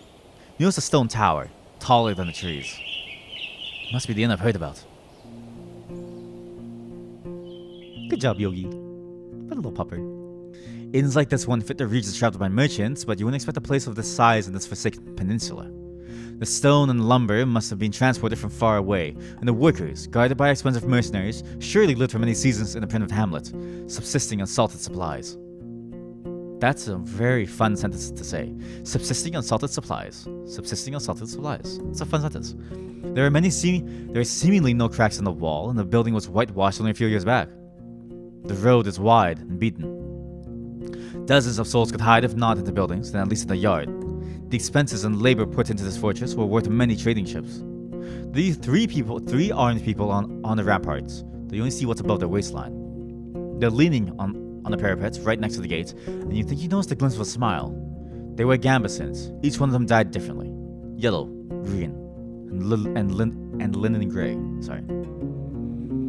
A woman in yellow armor leans forward. She has long, curly, disorderly red hair pointing in every possible direction. This combination of colors doesn't work at all. In the woods, one would have to shout to draw this much attention. There's still a fair distance between the two of you, but she speaks loudly. I haven't seen a horse for years. Wait. Let me get the music a bit lower too. Sorry, I didn't notice it was so loud too. Or it has moments where it's loud. But it's so good. The music is so good. Jesus. It's just such a nice acoustic tune. Sorry, I just got lost in the music. I ain't seen a horse for years now. I just said that's weird to see such a large jackass, huh? Her voice is strong and young, with an accent that reminds you of the villages spread around Havlevin. But no jackass would wear a saddle, I'd say. She exchanged a few words with a male guard wearing green, giving you time to move closer. Well, this one here says there really are donkey saddles. Say, traveler, how hard is it to ride a horse? To be vulnerable would be quite hard, honestly. Some days it's still rough on me. Intimidating is I don't answer her. It's an inn, isn't it? Open the gate. Distance is it's easy to learn the basics, but it's tiring. You train different muscles than those for combat. Playful is I laugh. You wouldn't believe it. Lessons for pain. Friendly is how about you give it a try. The thing is that she's a guard, so she won't come down. I don't think it's worth it, again, to show weakness, right? I don't want to intimidate them because they're clearly armed and they're much higher up than me. They have the advantage of space. I don't want to be distant either because, she's being jovial with me, right? She's trying to strike a conversation with me. I think she's trying to see, am I a personable person? Am I willing to sort of be friendly with them? And am I a kind soul or one that they have to cut down? I think it's better to be playful here. Play off of her playfulness, right? Be the foil to her current main character status. I laugh. You wouldn't believe it. The lessons for a pain. You get off the horse. You get off your horse and imitate the silly walk from the day that followed your first long journey, when your whole shell was crying. You illustrate the pain as you move your hand from your back to your hips and thighs. In return, the guards tell you about that time when they had to carry their friend with bitten off legs for 3 days straight, through the heart of the woods. Meanwhile, the other guards open the gate. Jesus Christ. Wait, they just trauma dumped on me. What? So, okay, wait, what? They absolutely trauma dumped on me. Absolutely. I joked I was telling them about how I was crying and stuff, and they're like, haha, yeah, that reminds me of our friend whose legs were bitten off by the griffins, and then like a 1,000-yard stare. We had to carry him with his limbless torso, coming here, spoon feed him until he died and rotted away. And it's like, Jesus Christ, I was just talking about the horse, sorry. Like, my bad for talking about the horse, Jesus Christ. You may be in a good mood, the woman in the yellow jacket smiles at you, but don't get so noisy when you talk to our boss. The man never smiles. He has a world suffering sculpted on his face. She leads you under the roof under which you powerfully can rest, tethered with a cord to a wooden post near some old hay. Once you're ready, go inside, so you're the boss. And be hungry. The other guards take care of various chores. They peek at your mounts every now and then as they're splitting firewood, cleaning their clothes, weeding the garden patches, and moving chairs. 2 of them are making a rope. You head toward the inn, hearing the piercing scream of a boar from the other side of the yard. I opened the door. Oh, you're at an inn in the morning. You spend the entire day unresting. The entire day? Hell no, that seems awful. The locked windows make the air stuffy, and the weak fire in the stove hardly lightens up the hall. A muscular man is sweeping the floor near the stairs, but after he glances at you, he leans a broom against the wall and heads behind the counter. You're lucky to show up. His voice is deep and soft, with a city-like accent. He observes you with a keen attention, yet avoids your eyes. A Pekego Decedale, wormwood, bog myrtle, juniper berries, cat's foot. He fills a mug carefully, puts it on the countertop. It's gonna spoil soon, today maybe, and we don't drink here before the even. I hate to see the good stuff going to waste. His skin is dark, almost purple, rare even among the southern tribes, and his hair is naturally bluish.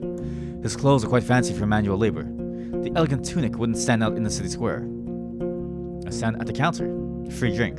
Also, interesting to me that I get to rest the entire day, but I can't wait. The options to wait and rest are grayed out, and I wonder if you could even wait here, right? Imagine waiting for hours only to go to sleep. This feels like a waste of time. The planks let out a creak after every step you make, and so you slow down a bit. You could swear that the innkeeper made little to no noise. Huh. Here you go. Pushes the mug forward. But just so you know, my pelt to the north doesn't belong to Hufflepuff. You can sleep on the floor if you wish so, but if you want a bed or a meal, you have to pay. We may have some leftovers from dinner, but I need to check. Yep, makes sense. So this is the inn. He wants someone reliable. Remember, we know that from what Tulia told us. He wants someone reliable. We have a whole day ahead of us, so I think it's worth it for us to try to help him. Let's see if he has anything to say. Maybe he needs some help. Maybe we can earn a bit more trust, a bit more goods than we could just pay for. What's the friendly option? Thanks for the drink. I see you know how to make friends with a Roadwarden. That seems patronizing. What's playful? Happy to help. As a Roadwarden, I'm more than capable of taking care of the entire cast if you need me to. He wouldn't appreciate that.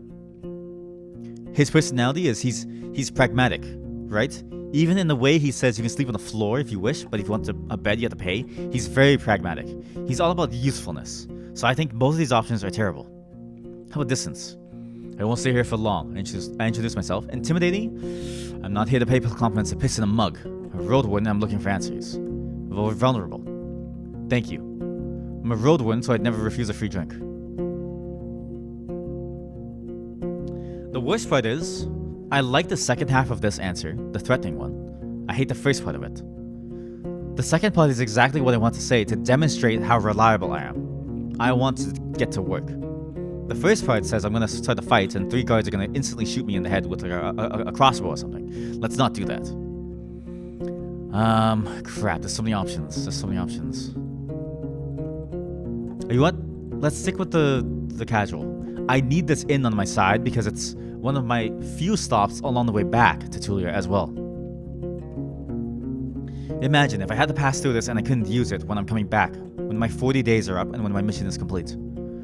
I would probably be worse for wear and all I would have is berries. And a road that may be too dangerous for me to pass. Thanks for the drink. I see you know how to make friends with a Roadwarden. He meets your eyes with a puzzled look, and grabs a wet cloth and starts to wipe down the shelves. From time to time, your conversation is interrupted by splashes of dirty water in a bucket. Well, nothing's truly fair. I have worked for a soul to roll, but I don't need a new mouth to babble. He speaks slowly, yet audibly. I value my time, you should value yours. Do I drink the ale, or do I ignore the ale and tell the man I have a couple of questions?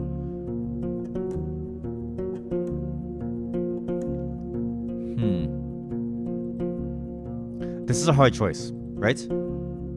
Because again, I do value my time, but I also want to see what quest he has if we drink the ale.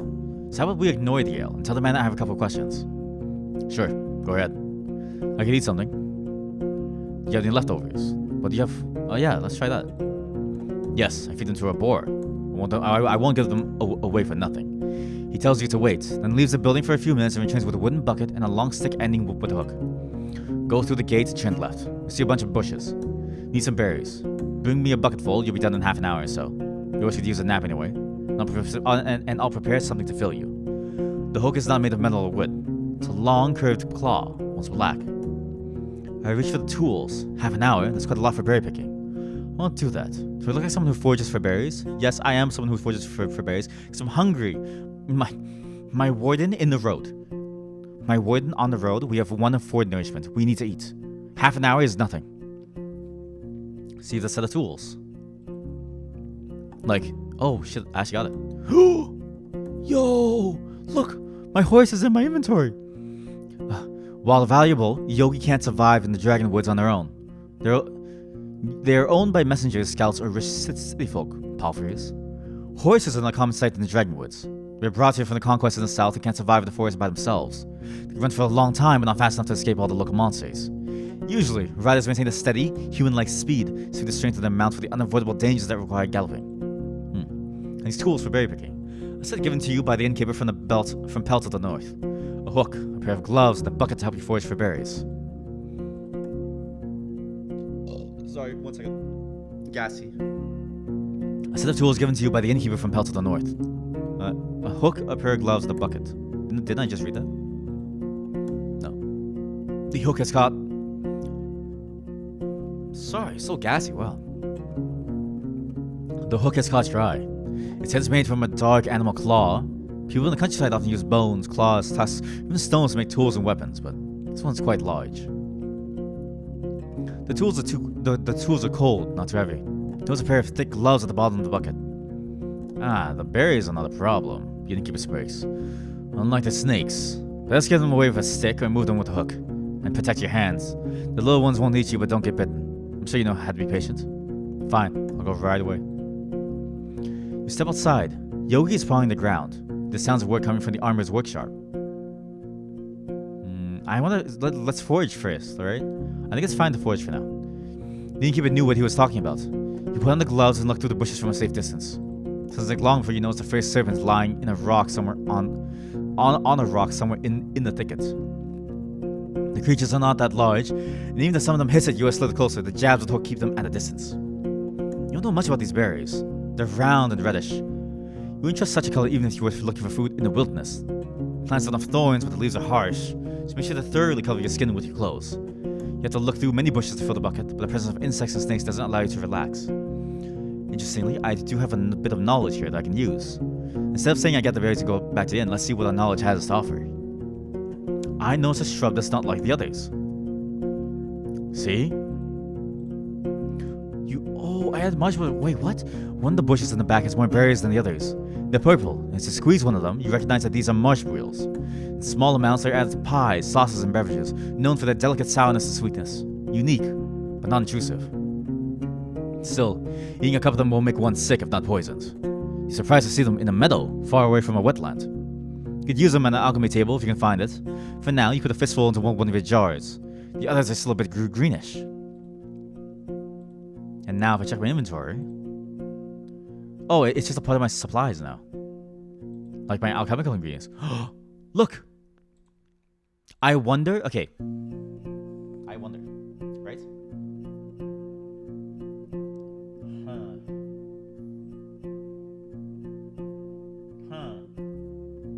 I don't know anymore. We had a stinky mushroom that we used for the smoke ball, right? I don't remember if it was listed here before. If it was, it's not in the list now. But now in the list I have a bunch of marshmallows, which is in this. It's in a different color from these. Does gray instead mean that it's always there? Or does gray mean that this is what you started with and this is what you have now? I'm curious how it denotes and how it brings emphasis to certain things and what the emphasis means. I ponder on it as I gather the berries and return to the gate. You've returned to the courtyard. Two of the guards are anticipating a friendly skirmish. The wrestling is accompanied by a crowd. So I now have a bucket of berries. Bucket full of berries. The innkeeper has asked you to forage some berries that grow near Pell to the north. The red color is unsettling. Wait, the red color is unsettling. I enter the inn. The locked windows make the air stuffy, and the weak fire in the stove hardly lightens up the hall. The innkeeper is sitting on a stool looking at the flames in the stove and holding a carrot and a knife without using them. So, you again. Do you need anything? I put his fruits on the counter. Great, he peeks inside the bucket. I've got cabbage stew with a few. Look, I got I've got two nourishment. I've got cabbage stew with a few goose chunks for you. I'd serve it even to merchants if there were any around. The meal is warm and filling. It's well seasoned and not overcooked. And like I've said, I really have food to spare, but feel free to ask if you ever stop by. You may be lucky, and I've been cooking my whole life. Thanks. And how did that old hook of mine work out for you? I see you still have your hands. Oh. Do we practice lying? No. Okay, see, this is the problem, right? The opportunities that I have to lie are tied so closely to very important scenarios. If I lie here and I say I lost the hook, I fear that I'm going to lose access to food and like nourishment and like rest, right? This inn is a good pit stop. That's the risk. And if I don't, but if I don't lie, what do I get? A hook, a berry picking hook. Like why? Crap. Playing Iron Man makes me really think about my decisions more, which I like. But it also makes me realize just how difficult these decisions are to make. Because I do want to lie to try and get it. I do want to buy it, but I'm not that rich. I need to save my money. I have only 5 coins. 4 now after I gave them 1. Wait, no, I gave them 0. But still, only 5. And I can't anticipate the use of a hook. This is my first playthrough. I have no clue what it's for. And this is too risky of a situation to lie. I don't want to spend money, so I'll give him the hook. I'm fine. He takes a tool from you and nods. Need anything else? What do you have for sale? I can go and pick up a few things for you. Some food for your travels to start with. Apples, nuts, sausage. Not too many at once. We need to maintain our supplies. I've got an elk fur I don't need. Its buyer was caught by a pack of red wolves. Nice for a sleeping spot, just as nice for a wall. What do I have to sleep with? Let's see, my travel set. All I have is a rainproof cloak. That's it. All I've got is a rainproof cloak. And sleep is very important because sleep at least that gets me some vitality. Okay, let me see what else they have. Shit. An almost untouched bowl of soup. Of soap, sorry. Of soup? He's just like, here, take this bowl of soup. Untouched. It's like, thanks, I hope it's untouched. Priceless for a traveler. Soap. You can't tell if he's being sarcastic. Made of fine oak ash.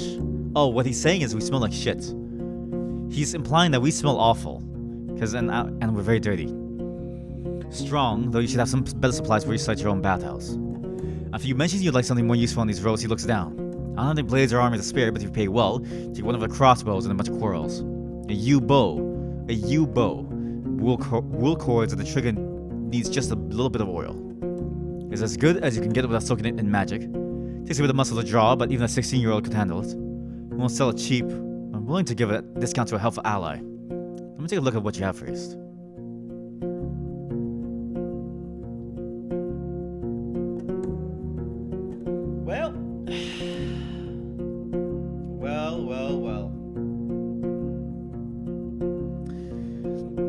My dear viewers, patrons of this fine inn with me, fellow patrons of this fine inn watching me today at the counter, we are one broke bitch. What the fuck? We have nothing. This dude's selling the fur for 19. Again, I was literally just saying, the fur would be so good to have because if we had to sleep outside, it would probably make us sleep a lot better, right? Even if, and at least as a trade good, it might be useful as well, right?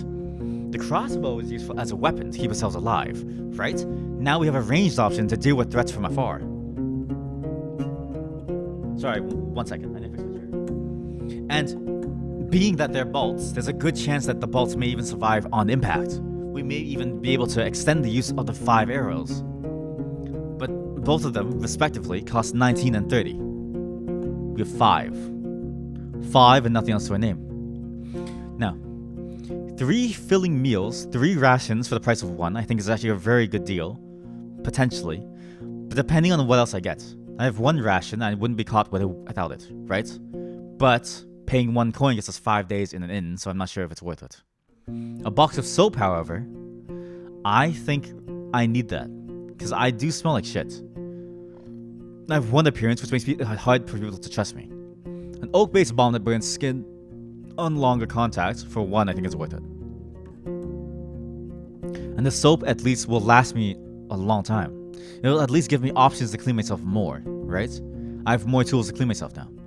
I'll save on the food for now, because I don't really know if I need it. Do I have anything you'd like to buy? Let's see what you've got.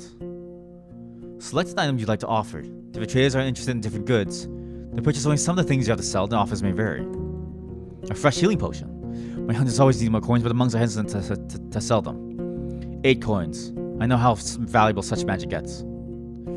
I don't want to sell it yet, I just want to see the option.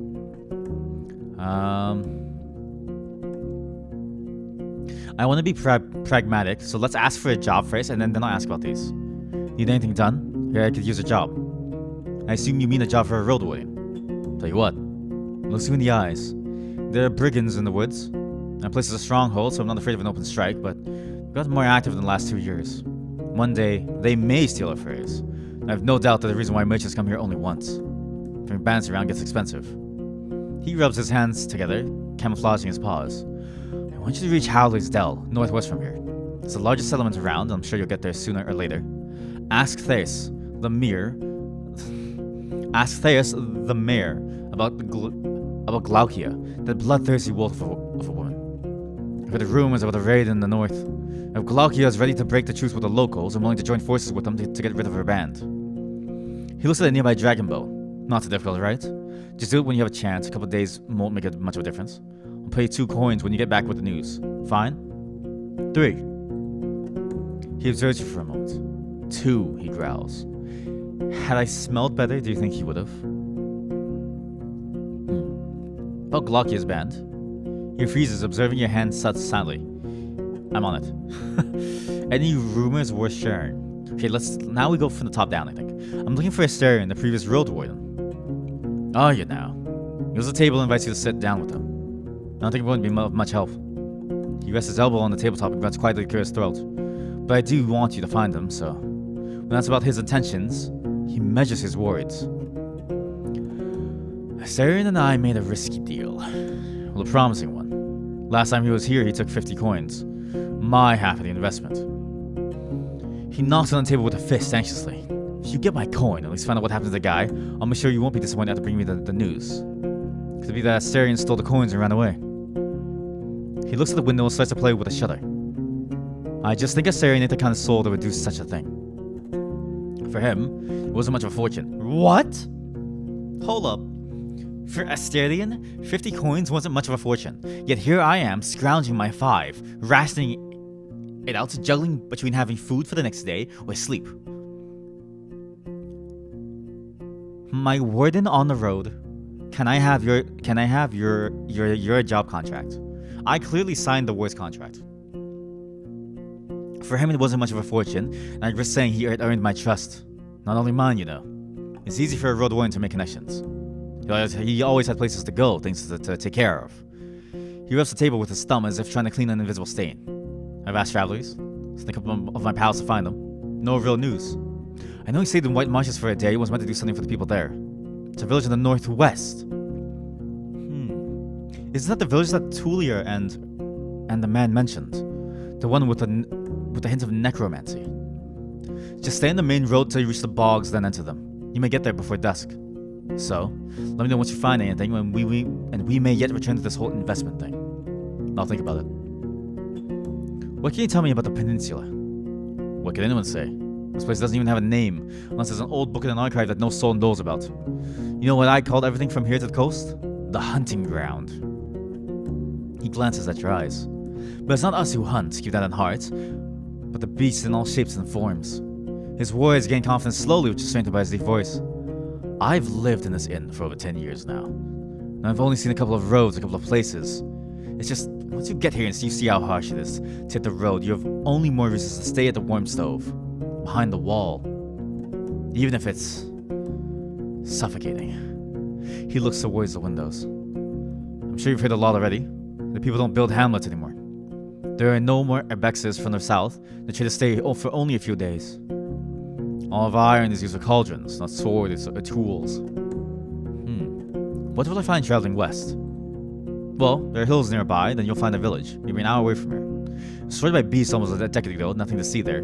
The goblins live there now, so most people just travel around it. They say it's haunted, but who knows? Who cares? He crosses his arms and starts to sway back and forth, gathering his thoughts. You'll get to a large tree on the edge of a swamp. For the locals, it's sacred. At least they're hearing someone mentioning pagans as if there's nothing unusual about them. It's a small path south, which leads to an old mine in the mountains, nothing to find there. Keep riding north and you'll find Howler's Dell, set as a clean brook. Farmers live there, and mufflins and druids. They'll let you stay for a night, but they're not cheap. If anyone thinks my prices are bad, it means they haven't been to the Ape Ale Inn yet. That's a giant smile. I smile politely. I know only a bit about the next settlement, Old Pagos. The soil there ain't too fertile, so they work in their quarry and help other settlements build things in exchange for crops. The forests and hills ain't too harsh, but seekers have a small monastery nearby in the mountains. I don't care much about them. They keep to themselves and they don't pay well. The third village is unknown to me. White marshes set at the bogs. I've heard it smells like a griffin's lair. I've heard a lot of nasty rumors about the place, but I won't share them. I don't want to be a lie spreader. So, 3 villages really. Howlers, the one near the monastery, whatever it's called, and the marshes. Don't let their beds and palisades fool you though. Weird people live there. Don't tell them more than you need to. You wonder if it's something he would tell other travelers as well. Yeah, it's true, yeah, right? Because we're a special kind of traveler. We're a Roadwarden.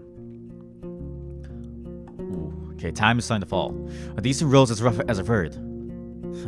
Pretty much. Don't leave the main road, I'd say. Not so far from here, you'll find an old dolmen.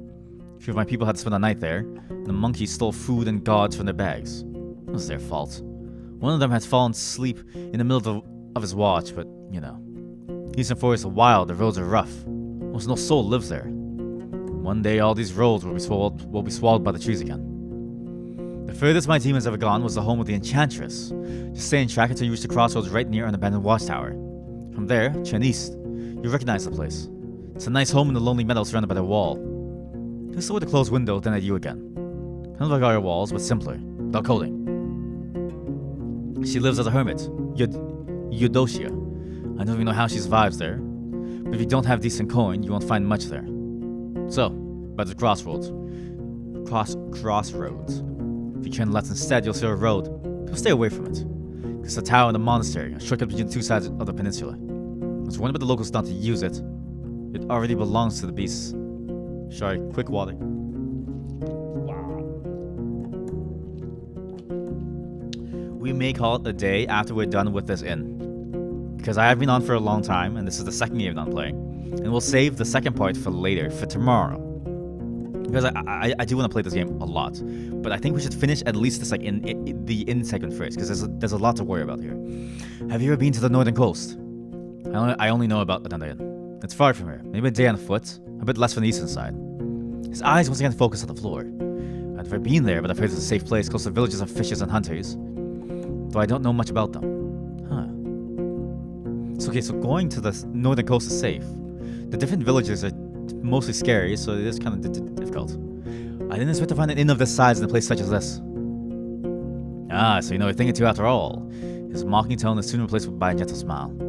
It was built long before we arrived. It didn't work out well for the previous owners. Once the war ended, they left. Not all travelers, bad trade, the villagers stick to themselves. We, however, came prepared. And now we're prospering. When you ask him how they can afford all the supplies, he runs his fingers through his dark hair. I'm not against running an inn, but we don't rely on guests. We're the ones doing all the trading. My hunters are a clever bunch and stay safe in the forest. In exchange for furs, claws, and bones, we get what we need and more. Both from the south and the north. Relax us in the chair. We have a good life here. Spent a whole lot on armor, crossbows, lumber, spears. But in another 10, 20 years, we'll have no savings to move to Hovlevin and not work for another day of our lives. We take your risks, but smartly. The team is stronger than ever, and I have big plans for us. That's a fascinating quality trait, right?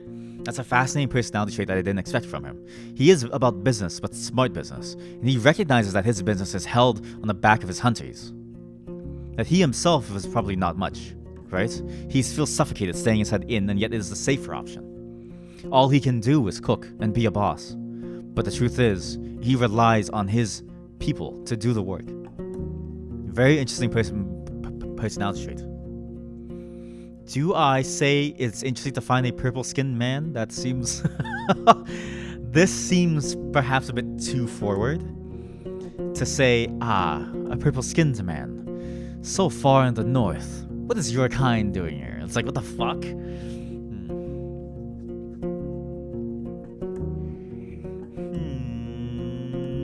Yeah, fuck it. Surprising to find a it's surprising to find a purple-skinned man so far in the north. I ain't seen a soul looking like this since my mama died, he shrugs. It's a fascinating tale. Let's just say I wasn't a part of the invasion. Yeah, I'm glad I freed all those who were chained by the seas and the Corsairs. Yeah, I'm glad I freed. He was taken prisoner from the south. He looks at the wall. I'm Iason, by the way. But I rarely hear the name. There's a good story behind the inn's name. I mean, there's a story, but not a good one. He clears his throat. And when the time is passing, when I ask these things, no. It's still, okay, remember 11:45. If that time passes, then it means that time passes while I talk, which is dangerous. Sorry. Burp. He clears his throat. For years I wanted to have an inn called Pelt, but in my city it would be in bad taste. Taverns and inns named with a single word were cheap, had a nasty reputation. There was the Claw and Mugger, Basilisk and Blissful, I think. The good places use at least 2 words. Empty Barrel, a Rose, a Hamlet, and Princess Smile. Pig's Head was the exception, it was a real dive. He chuckles. In my soul, it's still just a pelt. Pelt are what we came here for, and what will make us reach our goals. I turn to my other questions. Any rumors worth sharing? He crosses his arms. I don't like to talk about people who ain't nearby. Show me that you're someone worth changing habit for. Okay, so we don't really have much. We can't really stay here to sleep yet, despite it being an inn. That's all I need. I go outside. You step aside. Yogi's napping. You hear the sounds of work coming from the armor's workshop. Time has not passed. I've already entered the inn. I think we should let Yogi sleep. Let's approach the guards. Let's ask them what they see around, right? If we're going to travel around, let's see and make sure that we're prepared. The woman in yellow armor is kneeling next to a brown, hairy boar, which is resting on its side. The beast is not as large as the dark ones from the forest. It responds to the touch of the human's hand and brush with grateful grunting and rapid twitches of a hind hoof. No matter how friendly it appears, it's still tethered to the well. You have no doubt that its charge would leave Yogi dead in a breath. The woman notices you. She steps forward to the boar's disappointment. So, the new Roadwarden. She points to the window with her chin, forestalling the question. We don't need anything now, but when we travel with the furs, we can use some assistance. Ah. Wait, so it may be worth it to wait around here, no? I guess I can't. She may be around 30 with a warm voice and bright smile, camouflaging the touch of time on her unpowdered face. Like many red-haired people with freckles, her skin is unhealthily pale. The boar runs up to her, observing her boots and fruitlessly sniffing for food beneath the beaten ground. She pats its back, but maintains her focus. Oh, wait a minute. How about a game or two? With a bit of time, you can talk about a bit this and that. Maybe you get a couple coins, or lose one. She winks. We could play dice. Throw axes at a target. I do want to gamble a bit, because I think it helped a bit to gain some money. Dice is pure luck, right? Axe throwing requires strength and accuracy. I'm a scholar. What good is that? Oh, but maybe... To play luck is one thing, right? But maybe to throw an axe I could train my strength and learn something new. Damn it. But I've only one axe. To throw my only weapon? That doesn't seem smart at all. Had I the funds for throwing axes, then sure. I think axe throwing would have been more fruitful. Instead, because I'm a weak scholar and I've only an axe to defend myself, let's play some dice. Your arrival, especially the dragon bone you pull out, are cheerfully welcomed.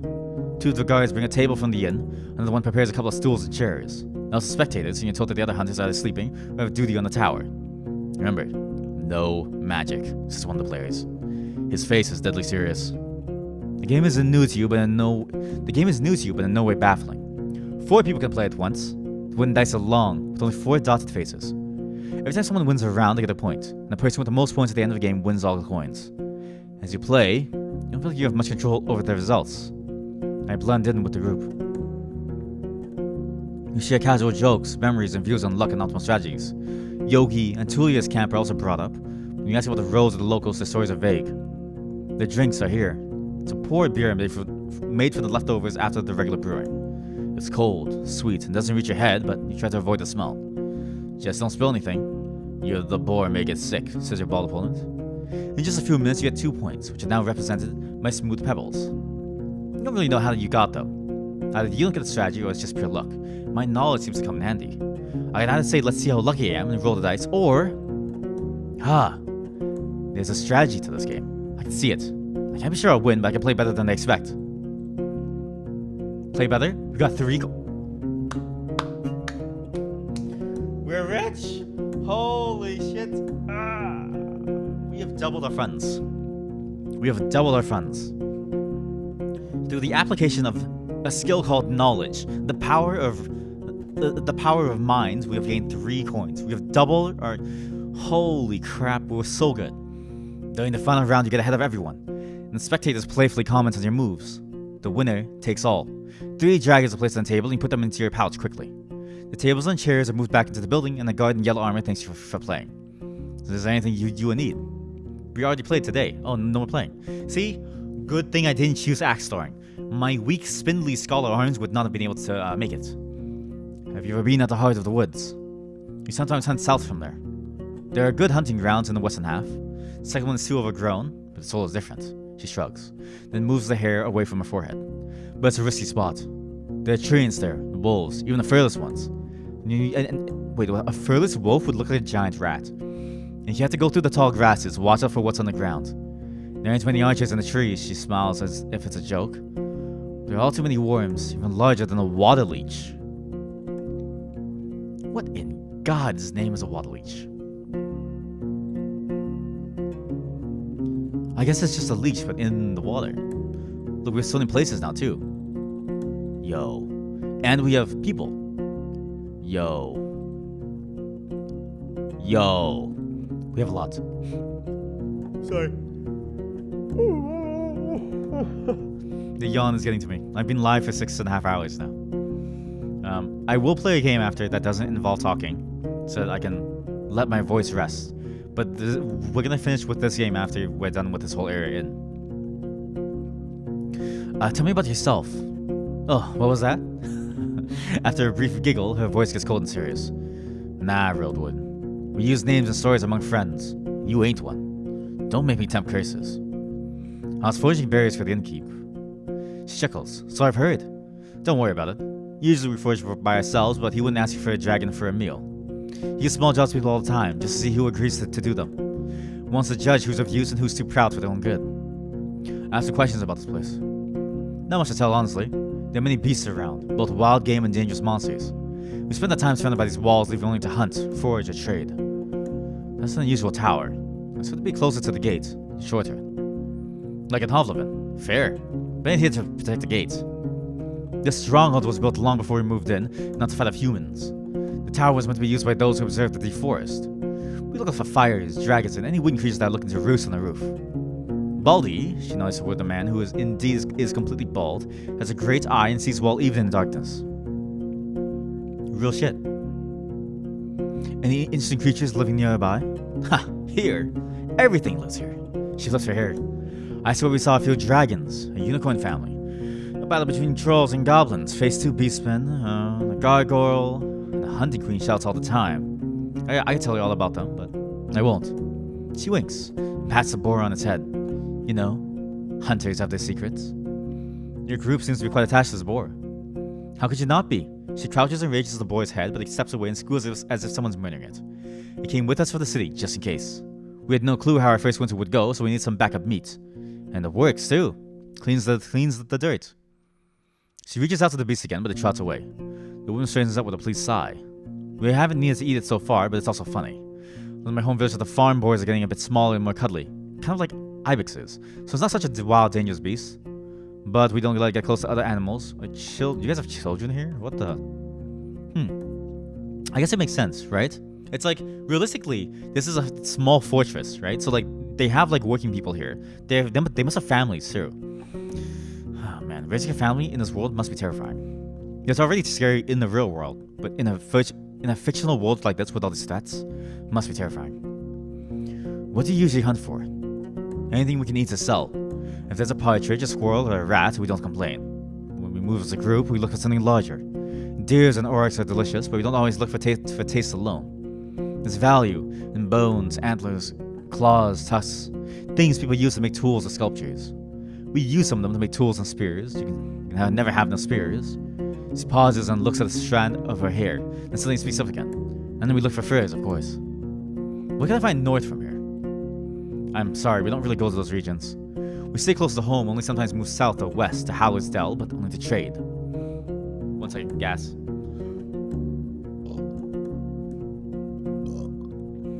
Man, that chocolate's really coming back. I'm burping a lot. They found we're buying more than they need since they then take their ways to the coast. She takes a long breath, twirling her hair and gathering her thoughts. You know what? I've never even seen the beach. I've been living here for how many? More than 10 years now. She giggles. The only part of the scene I've seen was from Old Pagos, which is placed on a hill. I've never put a toe in salt water. She was toward another huntress who confirms that their experience is the same. But Old Pagos is a good place. As long as you don't mock their order. Fuck. Wait, order. Not the United Church. They have an order. Okay, good.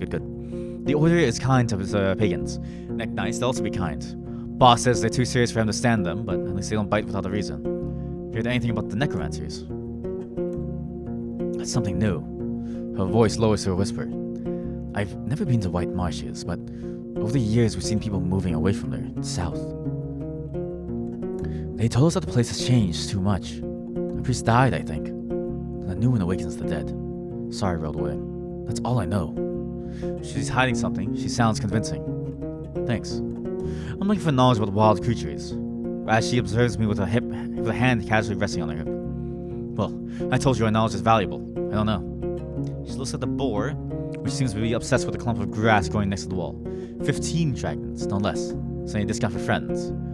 Well, depending on the friend, she gives you a rain smile. Let's say 15. If it's too much for you, maybe ask me after you spend some time around, show us what you're capable of. And play dice with us when you have an hour to spare.